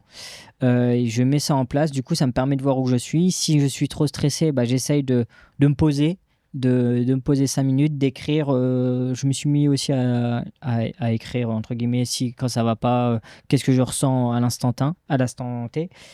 Et du coup, il y a ça que je fais pendant la compétition, d'essayer de me calmer, de dire, mais regarde, de me réconforter moi-même, en fait. Avant, j'essayais de demander, d'avoir l'avis de toujours quelqu'un, d'avoir le coach. Est-ce que ça va? Est-ce que tu vois si c'est bien? Est-ce que tu vois si je suis en forme? Mais là, c'est vraiment ressentir, moi, ce que je sais, de penser à, regarde ce que tu as fait avant, regarde ce que tu as fait à l'entraînement. si tu le fais à l'entraînement, tu es capable de le faire le moment donné. Donc après, il ne faut pas aller dans l'extrême parce que je peux être submergé d'émotions, comme je peux être un footiste et arriver sur la ligne de départ et aucune émotion. Et là aussi, c'est pas très bon. Donc j'essaye d'être jonglé entre les deux. Ouais, d'avoir une sorte d'équilibre, quoi. Ouais. Et au-delà de tout ça, justement, le fait de te recentrer sur toi, éviter de demander d'avis extérieur, il y a d'autres choses que tu essayes ou que tu mets en place, que ce soit des routines, du brief work, du travail respiratoire, des choses comme ça, ou pour le moment, tu es encore à tâtons à tester des trucs Alors non, alors avant les émotions, on a travaillé sur la visualisation. Ok. Parce que moi, je suis une personne qui a une bonne visualisation, donc je suis capable d'imaginer, de fermer les yeux et bim, directement avoir l'image dans la tête de ce que je veux. Donc à la base, on travaillait beaucoup sur la technique au saut en longueur parce que c'était là où que ça peinait le plus. Et puis après, on est passé sur le 400 et de m'imaginer, en fin de compte, me voir courir dans ma tête, me voir, parce que je fais beaucoup à l'analyse vidéo, à l'entraînement, je me filme énormément. Alors, on peut penser que c'est pour les réseaux, mais en fin de compte, c'est à la base pour l'analyse vidéo parce que je suis une personne qui comprend vite, qui apprend très vite. Du coup, l'analyse vidéo, j'arrive à la remettre dans ma tête et après à l'imaginer. Du coup, quand ça va pas comment ça s'appelle, en compétition, je me refais un coup de visualisation. Et puis, on a mis aussi en place des ancrages. Du coup, il y a des gestes que je fais avant un saut ou avant une course. Et ça va. Au début, je vais pas te mentir qu'au début, j'y croyais pas à la prépa mentale, hein. Je suis une personne une personne dans le domaine médical, donc j'ai beaucoup besoin qu'on me montre A plus B, des études scientifiques et ci et ça. Et j'étais pas vraiment convaincu. Puis en fin de compte, c'est une masterclass. J'aurais dû connaître ça il y a bien longtemps. Et ça aide énormément. Juste visualiser des points d'ancrage et gérer ses émotions. Là, je suis au top. Et tu disais que tu étais un peu sceptique sur la prépa mentale et tout. Qu'est-ce qui a fait que tu as quand même poussé la porte avec Héloïse ou pas? Je sais pas si c'est avec elle que tu as commencé dès le début. Mais Si, alors, en fait, j'étais sceptique parce que ma toute première expérience, c'était je crois que c'était avant le Covid, hein. J'ai essayé avec une psychologue prépa mentale et elle m'avait mis. Je suis allé dans son cabinet, elle m'avait mis assise, elle m'avait demandé de fermer les yeux. À l'époque, je faisais du demi-fond et alors maintenant, je le sais, mais c'était de la visualisation qu'elle essayait de me faire faire. Mais elle essayait de me faire visualiser du demi-fond et elle me disait, imagine, tu départs en start. Bon, déjà là, on part pas en start au demi-fond. Du coup, il y avait plein de petits trucs comme ça qui fait que j'ai pas accroché du tout. Je prenais pas de plaisir. J'ai fait 2 séances et je me suis dit non, mais c'est pas pour moi. Je suis assez fort, comme je t'ai dit, je me sentais bien fort. Du coup, c'est pas pour moi. Et Héloïse, je sais pas comment, je me rappelle même plus comment on s'est approché avec Héloïse. Je crois que c'est moi qui lui ai envoyé le premier message parce que j'ai un sponsor qui s'appelle Ascent qui travaille avec Héloïse. Du coup, on s'est mis en relation. Mon entraîneur, en plus, travaille dans la boîte là. Du coup, on s'est tous mis en relation et ça faisait un super cercle entraîneur, prépa mentale, club. Du coup, ça s'est fait comme ça et là, ça fait 1 an et vraiment, c'est top. c'est intéressant de voir ça comme ça. Et c'est marrant parce que la majorité de ceux avec qui j'échange qui font de la prépa mentale, ils sont toujours un peu sceptiques au début ou curieux. Et en fait, maintenant, Kevin Petit, que j'avais interviewé sur le podcast aussi, qui lui est pilote de course de côte, il avait commencé la prépa mentale par curiosité parce qu'on lui a dit c'est marrant que vous faites pas ça en tant que pilote automobile alors que les gens qui font du golf en font, tu vois. Et donc, il avait essayé. Et il m'a dit, mais maintenant, pour vraiment reprendre ses mots, il était en mode, mais ça a changé ma vie, quoi. Ah ouais, carrément. Pourtant, j'ai essayé. Je suis une personne pareille. Quand j'ai perdu mon handicap, la vue, on m'a obligé d'aller voir un psy. Et pour moi, je me suis dit, mais non, le psy, il pourra rien comprendre, il pourra rien faire. Mais en fin de compte, je suis têtu et j'ai été quand même. Et ça m'a bien aidé. Et la prépa mentale, j'étais sceptique, mais en fin de compte, je pense qu'il y a on n'est pas assez bien informé sur la prépa mentale. On n'est pas, moi, c'est parce que je me suis intéressé aussi sur le sujet, mais il n'y a pas beaucoup de sportifs. Maintenant, ça se démocratise. Ça fait une dizaine d'années qu'on voit beaucoup de sportifs. Mais par exemple, Teddy Riner, il était vraiment en avance sur son temps parce que ça fait des années qu'il a une prépa mentale. Et je pense que ça se démocratise plus et ça aurait été démocratisé bien plus avant et ça aurait été cool. Ouais, c'est justement, on en avait parlé avec Héloïse pendant son épisode de Teddy Riner et de la façon dont il avait démocratisé le truc. Mais ouais, maintenant, c'est un truc qu'on voit de plus en plus et il y a beaucoup d'athlètes qui ont conscience qu'il faut travailler dessus ou qui ont déjà commencé à travailler dessus. Et ouais, je pense que d'un point de vue, là on retourne dans le point de vue performance, mais d'un point de vue performance, c'est quelque chose qui est non négociable pour... Enfin, en fait, comme tu disais, en tant qu'athlète, tu connais ton corps par cœur. En général, la seule zone de flou qu'il y a à peu près, c'est le cerveau parce que tu as appris à utiliser tes muscles, mais pas le cerveau, quoi. Ouais, et puis le cerveau, il peut cacher tellement de choses, comme je t'ai dit, hein, juste des petites questions que tu peux te poser, que tu pensais même pas, parce que ton cerveau, il les a cachées. Du coup, mais en fin de compte, ça a des répercussions, et ça a des répercussions, que ce soit sur la performance, sur ta vie pro, sur ta vie perso. Et quand tu arrives à trouver et à résoudre ces petites questions, bah, c'est vrai que ça peut changer quand même pas mal de choses. Parce que du coup, là, toi, ça fait 1 an, c'est ça que tu es avec Héloïse? Un peu moins. Je crois qu'on Un a peu moins. commencé Ok. en août et là, on entame la fin de saison. Et du coup, pour le moment, vous avez travaillé uniquement enfin, en prépa mentale, mais d'un point de vue sportif, c'est ça? Alors sportif, mais on a un peu aussi travaillé côté quand on fait le coaching, on travaille aussi un peu le côté quand il y a quand il y a les partiels, parce que je suis une personne. Alors j'adore la kiné, j'adore apprendre, j'adore tout. Mais je suis incapable de. Moi, j'ai des gens dans ma promotion, ils révisent de 7h30 à 22h30 le soir. Moi, je suis incapable. Au bout d'une heure, mon cerveau, il me dit: Oh, va courir, va faire ce que tu veux, va scroller sur TikTok, par exemple. Mais arrête. Et du coup, avec la prépa mentale, ça m'aide à bien bosser, entre guillemets. Maintenant, je révise pendant 45 minutes, je prends 5 minutes de pause, je fais soit de la méditation, soit j'arrive à. Mais avant, j'étais dépendant aux écrans. Maintenant, je suis plus trop sur le téléphone à part pour partager sur les réseaux et c'est tout. Et je pense que ça m'a bien aidé pour les partiels. Et du coup, grâce à ça, j'ai plus de rattrapage, entre guillemets. Ouais, donc ça a bien aidé Ouais. plus que le sport, quoi. Ouais, ouais. Ah oui, ça aidait bien. Et même dans ma pratique, faire de la visualisation, par exemple, ça m'a aidé dans ma pratique pour imaginer des exercices ou des techniques que j'ai eu du mal à faire en kiné que maintenant j'arrive à faire grâce à ça. Ok. Ouais, donc la visualisation, c'est un truc que tu utilises vraiment. Ah ouais. C'est vrai que la visualisation, moi, j'ai jamais poussé en dehors du sport. Et c'est fou parce que je me suis dit, mais ça, parce que c'est dur à mettre en place, mais dès que c'est en place, tu peux t'imaginer tellement de situations, tellement. Dès que tu veux, as une problématique, bah tu peux pas. Moi, à la base, c'était que de le son en longueur, mais maintenant, je suis capable. Là, tu me demandes de fermer les yeux, de m'imaginer en plein milieu de la place Stanislas et de faire d'autres choses. Bah maintenant, mon cerveau, il s'est tellement entraîné que je suis capable de m'imaginer sur la place Stan à faire telle chose ou être dans une bibliothèque, par exemple. Et ça, c'est vraiment. Je pense que je connaissais peut-être 20% de mon cerveau et grâce à ça, je le connais un peu plus et c'est ça, c'est cool. Enfin, en vrai, ça me fait penser à une question. Tu parles de visualisation et de réussir à visualiser quand tu travailles quelque chose et tout. Là, il y a eu Roland Garros qui est passé. Il y a la photo de Coco Gauff qui a pas mal tourné où elle avait écrit, je sais pas si tu l'as Oui, vu passer, enfin, elle avait écrit une dizaine de fois, je vais gagner adieu. Roland Garros, tout ça. Donc c'est en partie de la visualisation, mais est-ce que toi, la visualisation, tu utilises aussi un peu, alors j'aime pas forcément le terme parce que les gens mettent tout et rien dedans, mais en mode loi de l'attraction, tu visualises ce que tu veux atteindre ou les objectifs que tu t'es fixés. Oui. Alors pour la petite anecdote, la photo, c'est pas. Alors, elle s'est pris en exemple sur Alison Felix, une athlète, une sprinteuse qui avait fait ça aussi pour Ok. les Jeux de Paris. Et elle, pareil, elle avait écrit Je veux être championne olympique, je veux être championne olympique.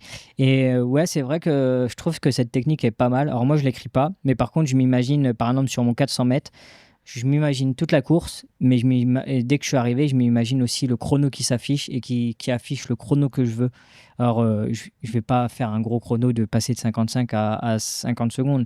Je m'imagine déjà faire étape par étape, avoir un beau petit 54,99 ou un 54,5. Ouais, je pense que je sauterai de joie parce que c'est déjà la barrière des 55, elle est dure à passer pour moi, ou elle est peut-être dure pour certains athlètes. Mais voilà, je m'imagine comme ça. Pareil, je m'imagine faire 6 mètres à la longueur.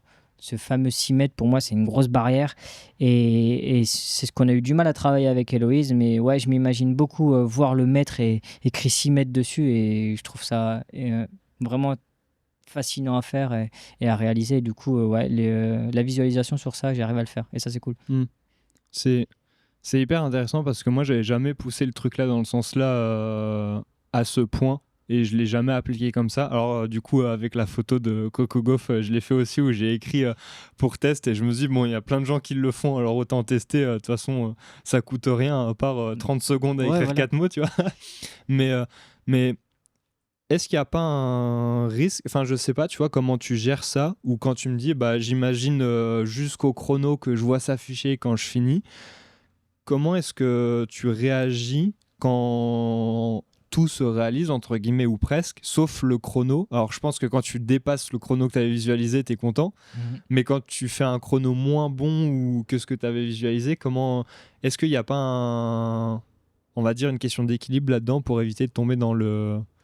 Dans le dégoût. Alors, c'est vrai que avant, je le faisais un petit peu, mais c'est pas de la méthode comme Héloïse me l'a apprise. Mais du coup, il y a eu du dégoût. Par un moment, j'ai été, après les jeux, je prenais plus de plaisir, j'étais dégoûté de mon sport, je voulais même plus en faire. Et je pense que j'étais dans l'extrême parce que je m'imaginais faire 6 mètres, je me persuadais. Et on a eu la discussion avec Héloïse du fait que, par exemple, pour moi, la performance, déjà, tu as une grande. À la base, hein, maintenant je ne réfléchis plus comme ça, mais tu as une grande part de chance.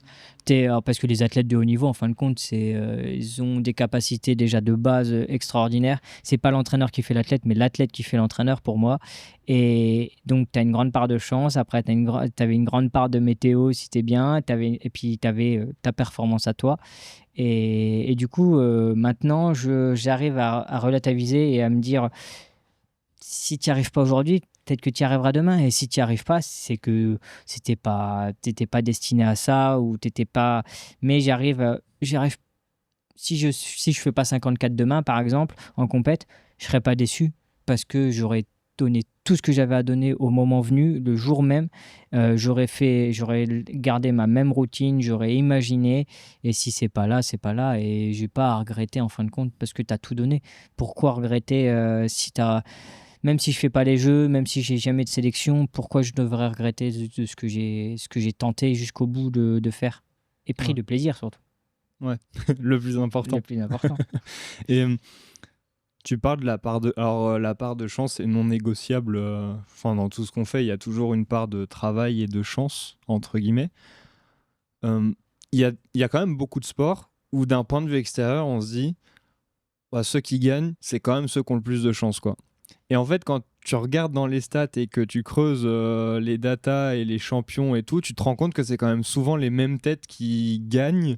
Donc c'est qu'il y a bien une part de chance, mais qu'ils ont réussi à maîtriser cette part ou en tout cas à la canaliser à minimum pour qu'il y ait moins de variabilité. Comment est-ce que toi tu la gères et est-ce que tu arrives à avoir des process justement pour limiter la chance dans ce que tu fais?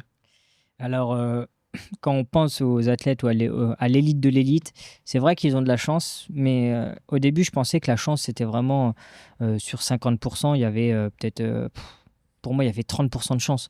Et en fin de compte, il y a pas, peu importe l'athlète, du coup, il y a des athlètes, c'est sûr, il a de la chance parce qu'il a la génétique, par exemple, mais c'est pas 30% parce qu'il a quand même, il faut qu'il travaille à côté.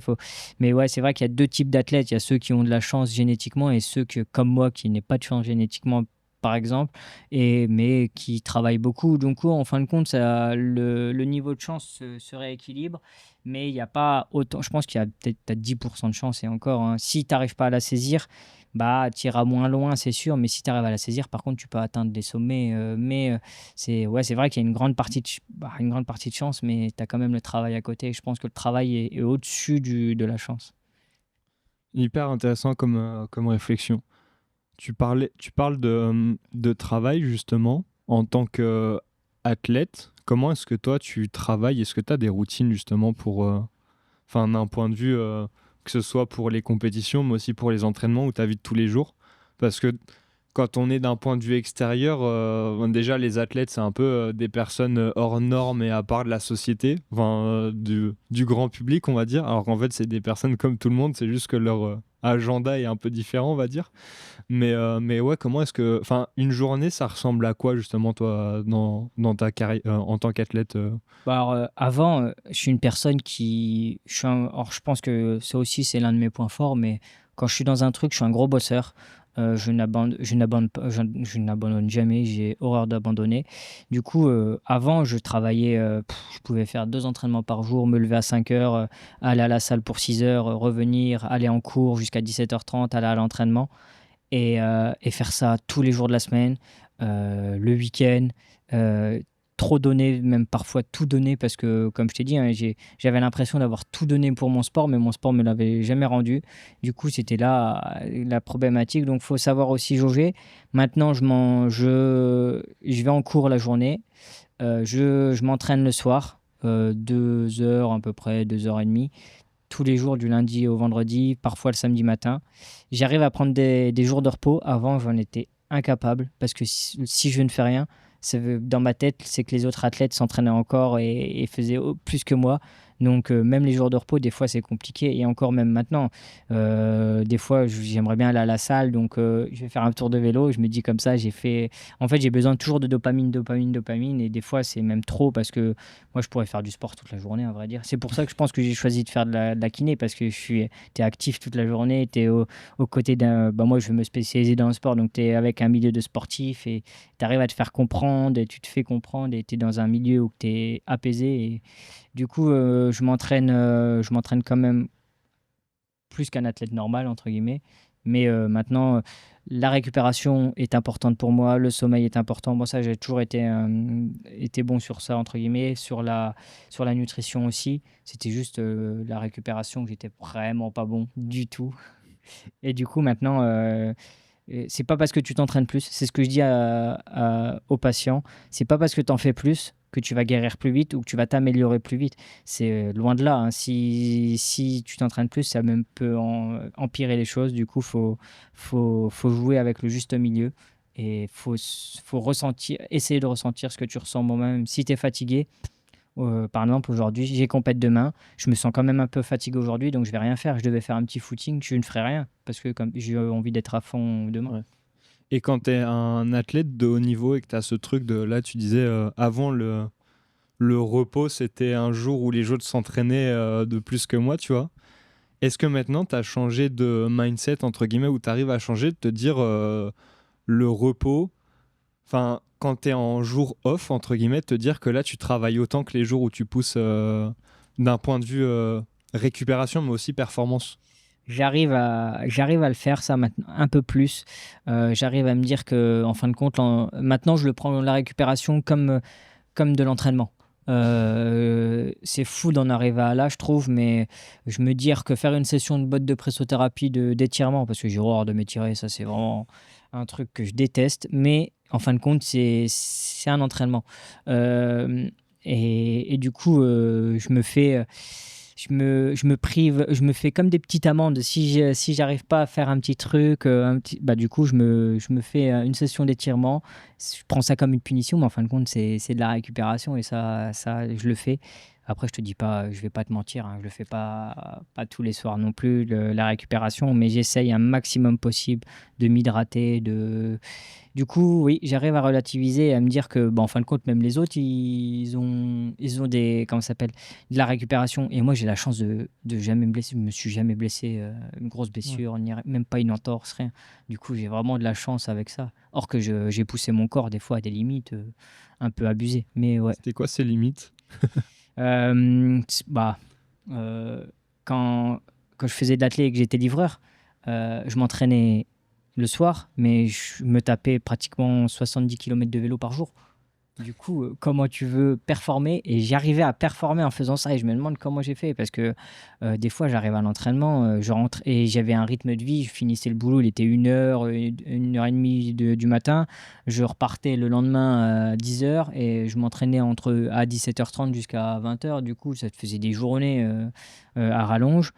Et, mais ouais, le 400 mètres, je sais pas si tu vois ce que c'est.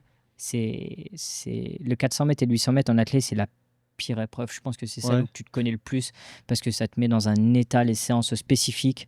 Et c'est ça que j'adore. Je pense que c'est pour ça que j'ai fait aussi de la boxe, du judo, parce que j'aime bien, alors c'est bizarre de dire de ça, mais j'aime bien souffrir entre guillemets, mais c'est de la bonne souffrance, c'est le fait d'aller au bout de soi-même. On revient sur ce sujet, mais du coup, ouais, c'est fou comme. Non, en fait, je vois ce que tu veux dire dans le truc bonne souffrance et le fait de se dépasser parce qu'il y a un...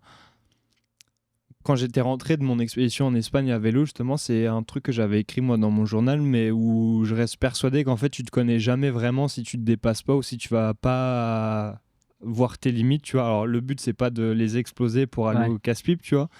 Mais, et quand j'ai fait l'épisode avec Hugo Hull, je sais pas si ça te parle, Mhm. c'est le fondateur de Flytex.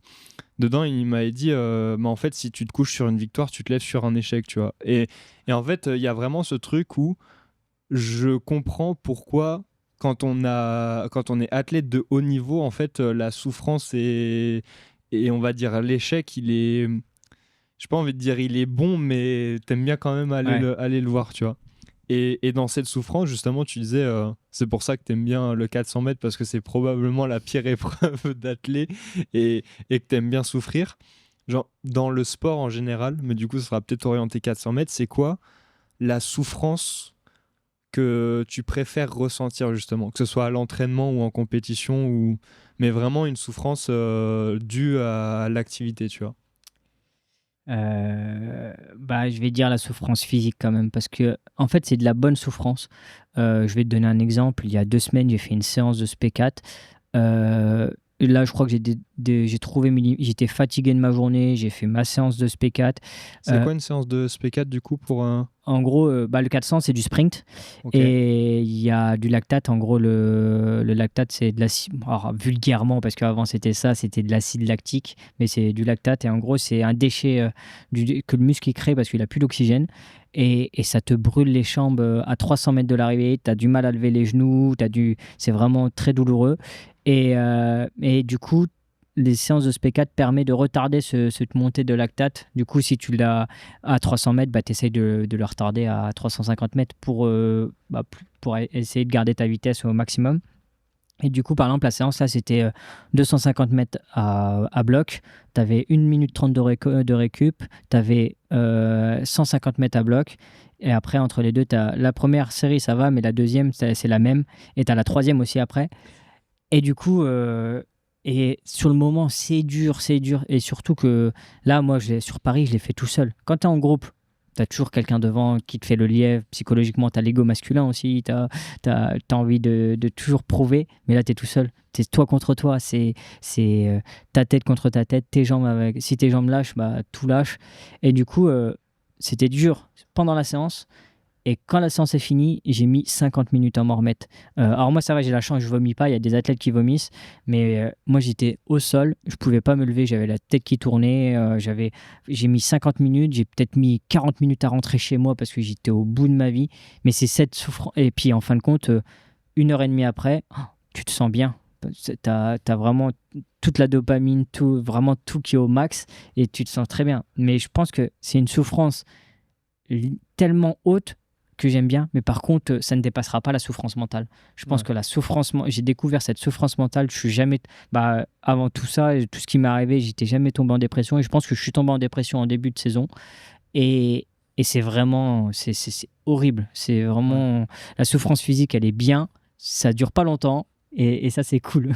Mais je suis d'accord avec ce que tu dis, mais la souffrance mentale, quand c'est toi à l'entraînement, quand c'est toi qui la provoque, tu sais que tu vas la chercher. Ouais. Je trouve que, je sais pas si tu as vu cette vidéo, mais ça me fait penser avec David Goggins. Je sais pas si tu vois qui c'est. Non. C'est un Américain qui a fait toutes les forces spéciales. En gros, c'était un ancien obèse avec des problèmes de santé et tout. Et maintenant, il est très connu parce que c'est vraiment l'archétype du no pain no gain. Tu vois, quand il était à l'armée, en gros, il courait avec des fractures de stress et il mettait du scotch pour faire son semi-marathon au petit-déj, tu vois. Et il y a quelques semaines, il a pris en coaching, tu parlais de sport de combat au début, Israël Adesanya. Je sais pas Ok, si ça ouais. parce que du coup, comme tu as suivi, Israël est un peu Mhm. en défaite depuis quelques Ouais. combats et tout. Et donc, il a pris un entraînement avec David Goggins en mode coaching pour vraiment réveiller la bête, enfin, se retrouver, tu vois. Et David Goggins a réussi à faire vomir Israël Adesanya en séance de sport.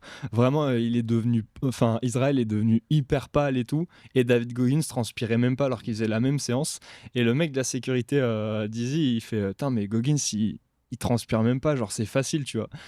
Et là, Goggins, il lâche un truc en mode mais ouais, mais je sais ce qu'il traverse parce que moi, je me fais vomir tout seul dans cette salle, mais il y a jamais personne qui va venir, tu vois. Et je trouve, et cette sensation-là, quand tu arrives à aller la chercher à l'entraînement, tu sais, Mhm. ce truc mental, bon, je comprends la brûlure dans les jambes, je suis d'accord, mais Ah, mais je suis complètement d'accord avec ce que tu viens de dire. Sur les réseaux, avant, je montrais que le positif. Je montrais que les bons moments, entre guillemets. Mais maintenant, j'arrive à partager aussi. Il y a autant de mauvais moments que de bons moments. Bah, il y a peut-être un peu plus de bons moments quand même, j'espère bien. Mais il y a autant de mauvais moments. Il y a quand tu t'entraînes dehors, en hiver, à moins 3, moins 4, que ça va pas aussi personnellement, que tu dois t'entraîner, que tu n'as pas l'envie. Des fois, j'ai pas envie, bien sûr. Il y a des fois, j'ai vraiment pas envie de m'entraîner. J'ai mal aux jambes, j'ai des courbatures. Et le coach, il te dit ouais, séance compliquée aujourd'hui, hein. Ah bah, mentalement, c'est pour ça que maintenant, avant, j'aimais bien savoir ce que je fais à l'entraînement, avoir mon plan devant les yeux. Et en fin de compte, maintenant, j'aime bien arriver et ne pas savoir ce que je fais. ouais, tu sais Et- juste que tu vas souffrir, quoi. ou pas, Ou pas. ou pas, mais oui, j'aime. Et du coup, et j'ai toujours été, mais cette mentalité-là, j'ai toujours été fasciné par l'armée. Je pense que, bah, moi, là-bas, je voulais aller à l'armée. Et du coup, je pense que pareil, no pain, no gain, je suis vraiment complètement d'accord avec ça. Après, il y a des limites aussi, Ouais. hein. Mais oui, cette souffrance mentale, c'est si c'est toi qui te la procure, c'est vrai que c'est compliqué à gérer. Par contre, si c'est l'environnement qui te la procure, bah aussi, elle peut faire mal et elle peut te détruire. Si tu es mal entouré, si tu as un coach qui va Ouais. pas ou si ça suit pas ailleurs, bah c'est aussi compliqué à gérer. Et il y en a, ils ont du mal à en sortir de cette boucle. Ouais, non, bah du coup, je te recommande fortement David Goggins. Et il a écrit un livre et ça va peut-être te parler. Alors justement, là, on est vraiment dans le no pain, no gain extrême, tu vois. Genre, Ouais. vraiment, enfin, j'aime bien cette vision en apportant un peu de nuance, tu vois. C'est bien de se dépasser, mais quand tu sens que ça va casser, vaut mieux se reposer, tu vois ce que tu disais. Moi, j'ai Mais un ami qui travaille. Pareil, j'ai un ami qui fait de l'athlé aussi, à un très bon niveau régional. Mais pareil, il a eu le même problème que moi. Et pourtant, il a un métier qui demande beaucoup de pression quand même, parce qu'il travaille pour l'Union européenne, donc c'est pas non plus rien. Et, euh, et du coup, je lui ai envoyé vers Héloïse. Et en fin de compte, pareil, lui, ce serait le genre de personne à s'entraîner avec une fracture de fatigue, avec une blessure, parce que bah, s'il fait rien, bah, il ne progressera pas. Et pareil, je l'ai redirigé vers Héloïse et maintenant, ça a l'air d'aller. non, mais ouais, je pense le mental est hyper important et il y a plein de. Et je pense que les personnes qui en ont le plus besoin, c'est souvent celles qui disent non, mais j'arrive, j'en ai pas besoin, tu vois. Oh oui. Ça cache souvent quelque chose. Et c'est même pas je pense que c'est même il y a l'ego masculin, mais il y a aussi le fait que bah, moi je me suis toujours dit pareil, mais rien, il m'est arrivé tellement de choses, qu'est-ce qui peut t'arriver de plus? Mais en fin de compte, c'est des fois les petites choses qui peuvent détruire ou qui peuvent faire mal. Donc c'est bien faut mettre son ego de côté, faut mettre sa fierté de côté et aller à l'encontre de personnels qui peuvent t'aider. Et moi, je pense que ma priorité, c'est vraiment le budget de la prépa mentale. C'est vraiment important et ça, c'est cool. Et, et dans cette prépa mentale, je sais pas si tu veux qu'on continue un peu le sujet de la prépa mentale ou si Hmm. tu veux qu'on change, mais comment est-ce que maintenant tu vois justement, alors tu disais que maintenant tu arrivais à digérer ces échecs, à mieux les voir avec la remise en question, comme tu disais tout à l'heure, tout ça. Tu as aussi dit que c'est la fin d'année dernière, je crois, qui s'est mal passé, c'est ça? Ou c'était cette saison? Ouais, Non. c'est entre les jeux de Paris où j'ai beaucoup donné pour les jeux, donc j'avais la tête dans le guidon. J'ai délaissé mon ex-compagne, oh, pas délaissé, mais voilà, j'étais vraiment à fond. Donc elle s'est sentie aussi mise de côté, ce que je comprends. Et du coup, bah il y a ça, j'ai délaissé, je voyais moins de monde parce que bah c'était entraînement, entraînement, entraînement, et fallait faire les minima. Donc tu es toujours à la course des minima, tu as cette pression d'avoir les minima. Et je reviens aussi au sujet des minima.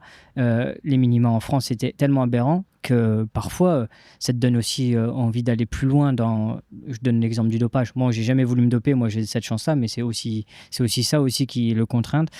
Après, j'ai commencé, du coup, bah, ça veut dire que j'ai retapé mon année pour rien, entre guillemets, parce que j'ai pas réussi les minima, et après, bah, du coup, je me suis séparé, donc cet hiver, ça a été compliqué à remonter la pente, il y avait aucune perf qui était là, il y avait vraiment, c'était dur, que ce soit à l'école ou à l'entraînement, et du coup, bah, comme par hasard, euh, la prépa mentale est arrivée au bon moment, entre guillemets, et je pense que je ne serais pas le même athlète aujourd'hui. Et c'est fou parce que je suis meilleur en ce moment que toutes les années auparavant. Et Et, et sur cette période, on va dire un peu de trouble, pas terrible de l'année dernière, qu'est-ce que tu en retiens maintenant vu que tu as retravaillé un peu dessus alors, je vais pas dire que j'aurais des regrets.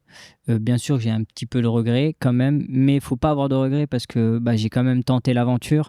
C'était une belle aventure. J'ai vraiment bien profité. Mais au jour d'aujourd'hui, je ne referai pas les mêmes erreurs. S'il faut aller jusqu'à 2028, bah, je ferai différemment. J'irai moins la tête dans le guidon, j'écouterai plus aussi les autres, et je m'écouterai moi aussi parce que je me suis pas assez écouté. Du coup, c'est ça que j'en ressors. Et du coup, voilà, c'est pas parce que tu te mets à 150% dans un truc que tu y arriveras automatiquement. Tu peux aussi avoir le revers de la médaille et pas y arriver, que ce soit à pas grand-chose ou à énormément de choses. Mais je pense que maintenant, ma vision des choses est complètement différente. En fait, je pense que j'étais trop jeune. J'ai 27 ans, mais j'étais trop encore dans un mood de jeune. Pas adolescent, mais vraiment la jeune de 18 ans encore. Et en fin de compte, je suis plus dans ce mood-là du tout. C'est vraiment la vision aussi à côté qui m'a fait. Je suis devenu beaucoup plus grand. Je suis devenu vraiment. Maintenant, j'ai 27 ans et c'est cool de se voir projeter plus loin dans l'avenir. C'est pas. Ouais. Au début, c'était que l'athlé. Maintenant, il y a aussi le après. Faut penser au après. C'est le plus important aussi. Parce que du coup, avant, tu étais plus dans une optique la fin justifie les moyens, quoi, entre guillemets, Ouais, où la fin c'était les JO. Et c'est ça. je suis tombé sur une citation dans un livre, je sais même plus c'est dans quel livre, il y a pas longtemps justement, qui était intéressante. C'était la fin ne justifie pas les moyens parce qu'il n'existe que des moyens. C'est vrai que c'est une belle phrase, mais c'est vrai, hein. Après, je pense que je suis un grand fan de Mohamed Ali. Du coup, bah, avoir tellement lu sa bibliographie, avoir tellement suivi, et du coup, bah, je me suis toujours dit, putain, t'entraîner beaucoup, beaucoup, beaucoup, beaucoup, bah, ça veut dire que t'arriveras au final sur le résultat escompté, mais c'est pas comme ça que ça Ouais. fonctionne. Et bah, quand je vois que, pareil, j'ai lu la bibliographie de Kevin Mayer, mais en fin de compte, ça revient dans le même. En fin de compte, on est tous différents, on ne fonctionne pas pareil. Et du coup, bah, si moi je dois m'entraîner 3 fois semaine pour performer, bah, je m'entraînerai 3 fois semaine au lieu de 8 comme le meilleur au monde. Ouais. Non, c'est vrai que quand on a Mohamed Ali en exemple, c'est difficile de vouloir être, on va dire, tempéré, on va dire, que ce soit dans tout, dans le phrasé, dans les entraînements et dans le... Ouais, j'ai grandi avec ce personnage, et entre Mohamed Ali, Teddy Riner, Kevin Mayer, c'est fou. Mais je comprends totalement. Je prends juste ma tablette pour les questions de fin, pour transiter rapidement dessus, parce que comme à chaque fois, du coup, comme je le précise pour ceux qui nous écoutent, mais aussi pour toi, la première question de fin, c'est l'invitée précédente, pardon, qui te l'a écrite. Donc pour éviter de faire une faute, donc c'est Laura Slenza qui t'a écrit une question, qui est pas athlète de haut niveau, mais qui est entrepreneur à son compte en stratégie de communication dans les grandes lignes. Je vous invite à écouter l'épisode pour ceux qui veulent découvrir son parcours. Et elle t'a écrit: quel est l'échec qui t'a fait le plus réfléchir sur toi-même? Ouais, l'échec. Un seul, il en faut un? Un seul. Après, si tu veux en partager d'autres, on pourra, mais on va dire celui qui t'a fait le plus réfléchir sur toi-même. Du coup, c'est cette saison. Je pense que de m'être séparé, d'avoir perdu beaucoup de choses. Je pense que c'est là l'échec qui m'a mis énormément en question. En fin de compte, je pensais que perdu la vue, c'était le plus gros échec de ma vie. Et en fin de compte, au contraire, ça a été loin de là. Et du coup, c'est ça je dirais même pas, c'est fou. Il y a peut-être 6 mois, je t'aurais dit waouh. Ne pas avoir fait le Paris 2024 à la maison, Ouais. c'est même pas. Ça a été un échec, mais moins que d'avoir perdu un bel entourage. Le à côté, en fait, c'est d'avoir perdu le à côté qui m'a fait remise en question. Ok. Mais du coup, ouais, c'est. Bon, après, j'en ai pas mal des échecs, mais comme tout le monde. Et parce que du coup, t'as hésité un peu, il y en avait d'autres que tu voulais partager. De pas avoir fait, ouais, c'est vrai. Après, professionnellement, en fin de compte, ne pas avoir trouvé kiné avant. Je pense que avoir les échecs, le fait qu'au lycée on m'ait dit mais t'es trop nul, parce que j'étais vraiment pas bon à l'école du tout, et on m'a redirigé vers un bac pro et tout. Du coup, ne pas avoir su m'écouter avant, et de pas avoir découvert la médecine avant, et ça c'est peut-être un petit regret que j'ai un petit peu aussi, oui, actuellement. Ok. Et par rapport à la vue, là t'en parlais, tu disais que c'est même plus un échec. Est-ce que tu dirais que c'était un cadeau mal emballé ou... C'est pas bête ça, j'ai jamais pensé à cette phrase. C'est vrai que c'est un cadeau mal emballé parce que, en fin de compte, je vis bien. Je le vis bien. Je suis à l'aise avec ça. Je suis le premier à se moquer de mon handicap. Et c'est ça qui est fou en handisport, c'est qu'en fin de compte, quand les personnes sont bien entourées, c'est les premiers à de se moquer. Quand tu arrives au championnat de France, tout le monde se moque l'un et l'autre, et il n'y a pas y a pas de pitié. J'ai horreur de la Ouais. pitié et de la compassion. Ça, c'est un truc que je déteste parce que, en fin de compte, il n'y a rien qui change entre toi et moi. C'est juste que je vois moins bien que toi. Mais si tu te mets dans le noir, tu es comme moi, en fin de compte. Donc, c'est ça la différence. Et pour moi, c'est pas un frein. C'est pas un frein. Il y a pas. C'est pas. C'est quoi cette phrase? On ne juge pas la couverture à un Ouais, un livre. livre. Du coup, c'est comme ça que. Enfin, un livre à sa Ouais, couverture. Ouais. si, j'avais plus la phrase en tête. Mais du coup, voilà, c'est mon handicap, non, c'est une force. Je pense que c'est même ma plus grande force aujourd'hui. Je suis plus avant, j'étais timide. Avant mon handicap, j'étais timide, je pouvais parler à personne. Et maintenant, je suis à l'opposé. Ouais. C'est beau de réussir à en arriver là dans le processus, on va dire, Ouais. de guérison, entre guillemets. Enfin, j'ai envie de dire plus mental et psychique, mais du coup, je rends juste à Renaud ce qu'appartient à Renaud, le cadeau mal emballé. Donc, c'est un invité qui est passé précédemment et qui, lui, a eu un. En fait, c'est lui qui m'avait dit ça comme ça quand on s'était rencontrés. Il a eu un cancer rare et agressif. En gros, il devait mourir. Et ça s'est bien passé à la finalité. Donc, c'est pour ça. Mais ce que tu dis là, en fait, ça me parle parce que, moi, du coup, je pense que tu connais Théo Curin. En plus, il est de la région. Oui. Moi, je l'avais rencontré il y a très très longtemps. Genre, vraiment, je devais avoir 8 ans. Et on s'était rencontré à 800 km d'ici. C'était en cure à La Roche-Posay parce que j'étais là-bas avec ma mère. Et lui, il était venu. Et en fait, c'est le truc qui m'avait marqué la première fois que je l'ai rencontré parce qu'il était petit. Enfin, on a le même âge, tu vois, donc il avait aussi 8 ans, quelque chose comme ça. Et je l'avais rencontré lui et Philippe Croison, du coup, Ok. parce qu'ils se connaissaient. Et en fait, ce qui m'avait marqué, c'est que ils avaient enfin, c'est même plus du second degré, mais c'est un millième degré sur leur handicap, qui est même plus en fait, c'est même plus un handicap parce que tellement ils en rigolent que tu le vois même plus, tu vois. Mais je me souviens avoir 8 ans, Philippe Croison qui vient me voir, qui me dit bah bonjour, serre-moi la main, il me tend son bras, il me fait ah bah non. Mais tu vois, c'est ce genre de truc où en fait, j'arrive à comprendre quand vous dites. En fait, le pire, c'est quand on nous prend pitié alors qu'on est comme tout le monde et qu'on arrive très bien. En plus, tu as des sacrés perfs, tu arrives à être kiné, tu fais plein. Enfin, Moi, ça m'avait choqué, hein. La première fois que je suis allé au championnat de France handisport, Il y en a un, il m'a dit, mais dans le speaker, il a dit, c'est qui encore l'athlète qui a oublié sa jambe dans la salle d'échauffement? Mais à quel moment on dit ça et à quel moment c'est tellement à l'aise? Mais c'est ça qui est cool. Même il y a 2 jours, je vois pas le transparent.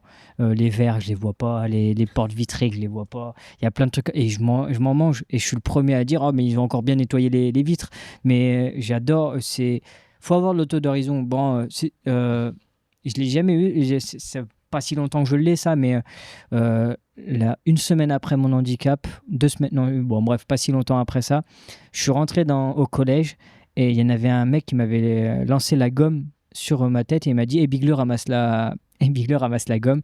Et là, je l'avais pas du tout accepté. Ouais. C'était à la période où tu n'acceptes pas. Et je suis rentré dans l'art. Mais en fin de compte, ça m'avait pas guéri. Bah, ça m'avait pas soulagé. Et du coup, c'est comme ça que je pense que j'ai aussi.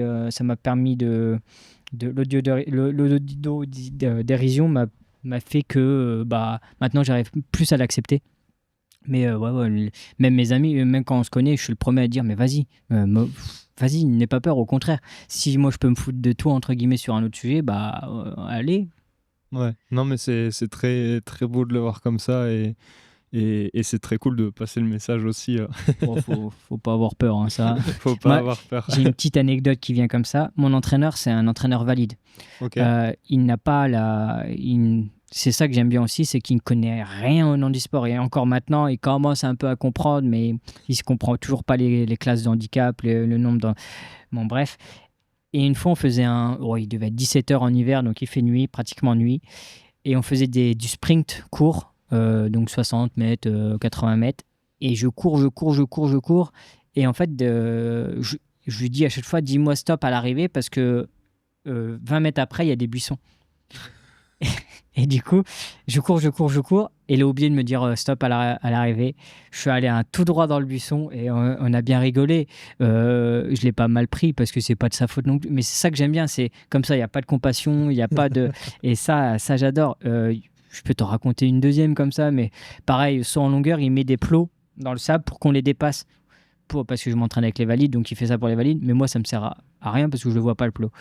Et du coup, il avait mis pareil une haie comme ça. Et du coup, j'ai sauté la haie, je suis passé par au-dessus, mais je passe à 3 cm.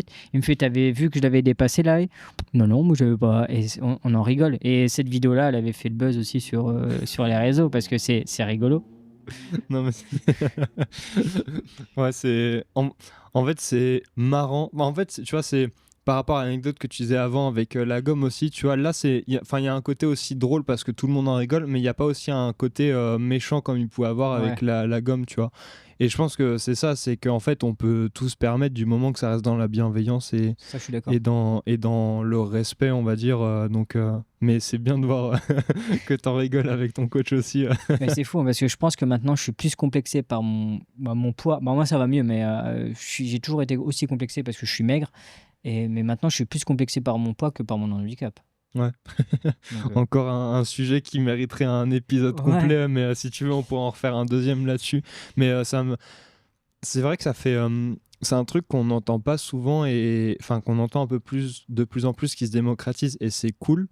Mais parce que dans la société, c'est facile de comprendre que quelqu'un en surpoids ou qui est un peu en dehors des normes de poids à la supérieure, en fait, elles se sentent pas bien. Alors qu'à l'inverse, on se dit, mais c'est bon, t'es maigre, tu vois, t'es très bien. Donc, je pense que c'est le genre de truc qu'il faut aussi alerter un peu. Et ça me fait écho. On avait fait un épisode avec Océane Mae, qui est une cycliste pour la team Arkea BNB Hotel. Et donc on en avait parlé parce qu'elle avait eu, elle a toujours, parce qu'on guérit jamais de ce genre de choses, mais elle a eu des TCA au début de sa carrière et donc on avait fait un épisode là-dessus. Je crois que pareil, j'ai eu des TCA à propos de ça parce que c'est on voit toujours sur les réseaux comment maigrir, mais on n'a jamais le truc du comment grossir. Et c'est je suis déjà tourné jusqu'à 3600 calories par jour. Je mangeais 8 repas par jour pour prendre du poids. Mais en fin de compte, déjà, de 1, je suis prématuré. Du coup, c'est pour ça qu'on a un physique comme ça aussi. J'ai un physique comme ça et on est tous comme ça dans ma famille. Ça n'aide pas. Et en fin de compte, j'ai mis peut-être 1 an pour prendre 2 kilos. Et j'étais vraiment à fond dans la nourriture. Et là, ça fait. J'ai abandonné le projet de grossir, entre guillemets, parce que mon objectif, c'était atteindre entre 60 et 66 kilos. Là, je faisais à l'époque 53, 54. Je suis redescendu à 47 cet hiver parce que, comme j'étais pas bien. Et ce matin, je me suis dit, mais c'est bizarre ça. Ça fait longtemps que je me suis pas pesé. J'ai arrêté de me peser et tout. Puis en fin de compte, aujourd'hui, je fais 59 kilos. Et, Ouais. euh, et j'ai arrêté de manger 8 repas par jour. Et c'est là que tu te dis, mais en fin de compte aussi, le psychologique, ça joue énormément. C'est marrant parce que ça. Bah avec Hugo, on en parlait, le truc de plus tu cours après quelque chose et moins il arrive, tu vois. C'est Et fou. c'est au moment où tu tournes le regard que C'est ça vient, tu vois. c'est fou. Je trouve ça fascinant, non, mais c'est fou comment le cerveau il est bien fait. Et même en kiné, je le vois avec des personnes qui ont des problèmes neurologiques. Et tu te dis, mais le cerveau, en fait, on a des années-lumière de le comprendre. Ouais. Faudrait que je regarde, essayer d'avoir quelqu'un qui est spécialiste en neurosciences ou en Hmm. neuropsychologie sur le podcast pour essayer de comprendre un peu mieux tout ça, enfin ce qu'on sait déjà, parce qu'il reste encore beaucoup de choses à Ouais, apprendre. sur ça, j'ai des personnes, donc je t'en envoie. On en discutera après, après en off, ça me va très bien si tu as quelques recos. En parlant de recos, c'est une question que je pose aussi à tous les invités en général à la fin. Quel est le livre qui a le plus influencé ta vie ou celui que tu as offert le plus en cadeau? Parce qu'en général, les gens, ils me disent, ouais, j'ai jamais offert de livre ou il y en a pas qui m'a influencé. Le livre qui m'a plus influencé, je réfléchis. Si, quand même, hein, je vais pas te mentir, hein, la bibliographie de. Je reviens sur Mohamed Ali et Kevin Mayer. Il y a bibliographie de. Il y a pas mal de bibliographies. En fait, j'aime bien lire les biblios. Je trouve ça hyper pertinent d'avoir d'autres histoires, d'autres vécus, parce que chacun son histoire, peu importe la personne. En fin de compte, on a tous vécu des moments difficiles ou tous des moments faciles.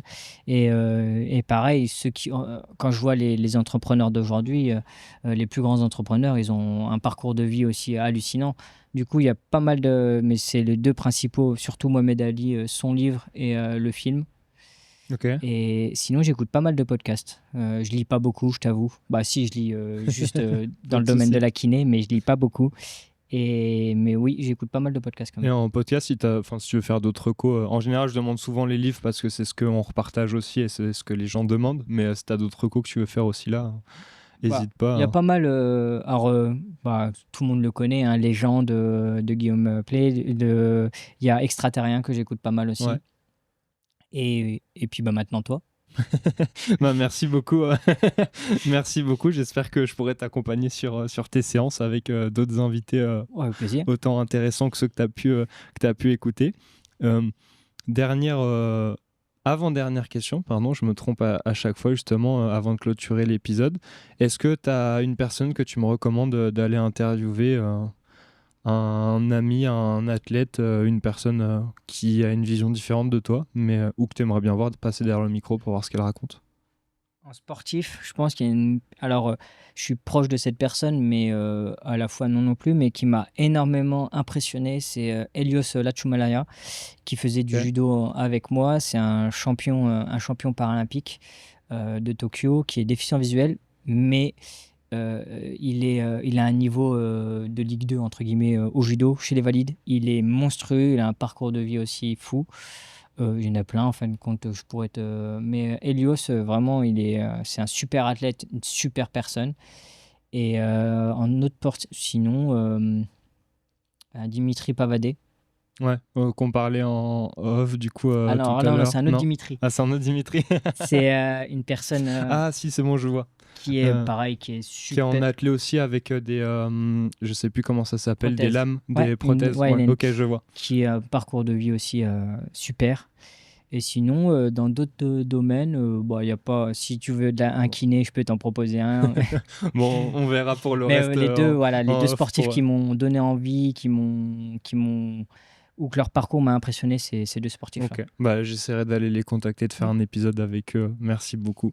Dernière question, promis c'est la dernière. Est-ce que c'est un épisode réussi pour toi? Moi, pour moi, oui. Je suis content d'avoir partagé ce moment parce que déjà, je pense que c'est la première fois que je me suis autant ouvert, que les gens pourront me découvrir un peu plus et approfondir et voir ma vision des choses aussi maintenant. Et du coup, moi, j'ai passé un super moment. J'espère que toi aussi. Bah, j'ai passé un très bon moment aussi. En plus, chez toi, ça va, il fait pas trop chaud. On avait peur avec Ouais, dans les les combles, combles. mais merci beaucoup. Et j'en profite aussi, du coup, comme à chaque fois, pour remercier tous ceux qui nous écoutent encore et qui sont jusqu'à la fin.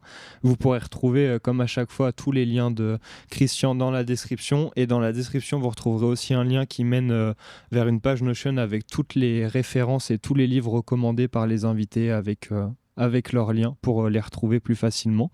Je t'avais promis que c'était la dernière question, c'est pas une question, mais pour finir l'épisode, en général, je donne le mot de la fin à l'invité, mais maintenant je change un peu, mais tu as 60 secondes pour transmettre un message ou partager l'information la plus importante que tu veux que les auditeurs retiennent de cet épisode, et je te laisse le micro. Bah, je finirai par cette phrase, hein, qui ne te tue pas ne te rend plus fort. Je pense que cette phrase, pour moi, elle a une grande valeur. Du coup, faut croyez en vos rêves, peu importe le chemin, tous les chemins mènent à Rome, comme on dit. Du coup, vraiment, croyez en vous, parce que les autres peuvent ne pas croire en vous, mais ne suffisent pas aussi pour vous accompagner. Du coup, pensez à vous d'abord et foncez, n'hésitez pas une seule seconde, foncez dans vos objectifs, que ce soit pro ou personnel ou sociaux, et n'hésitez pas à suivre la chaîne. Et merci beaucoup pour ce rappel et ce message. Merci à toi.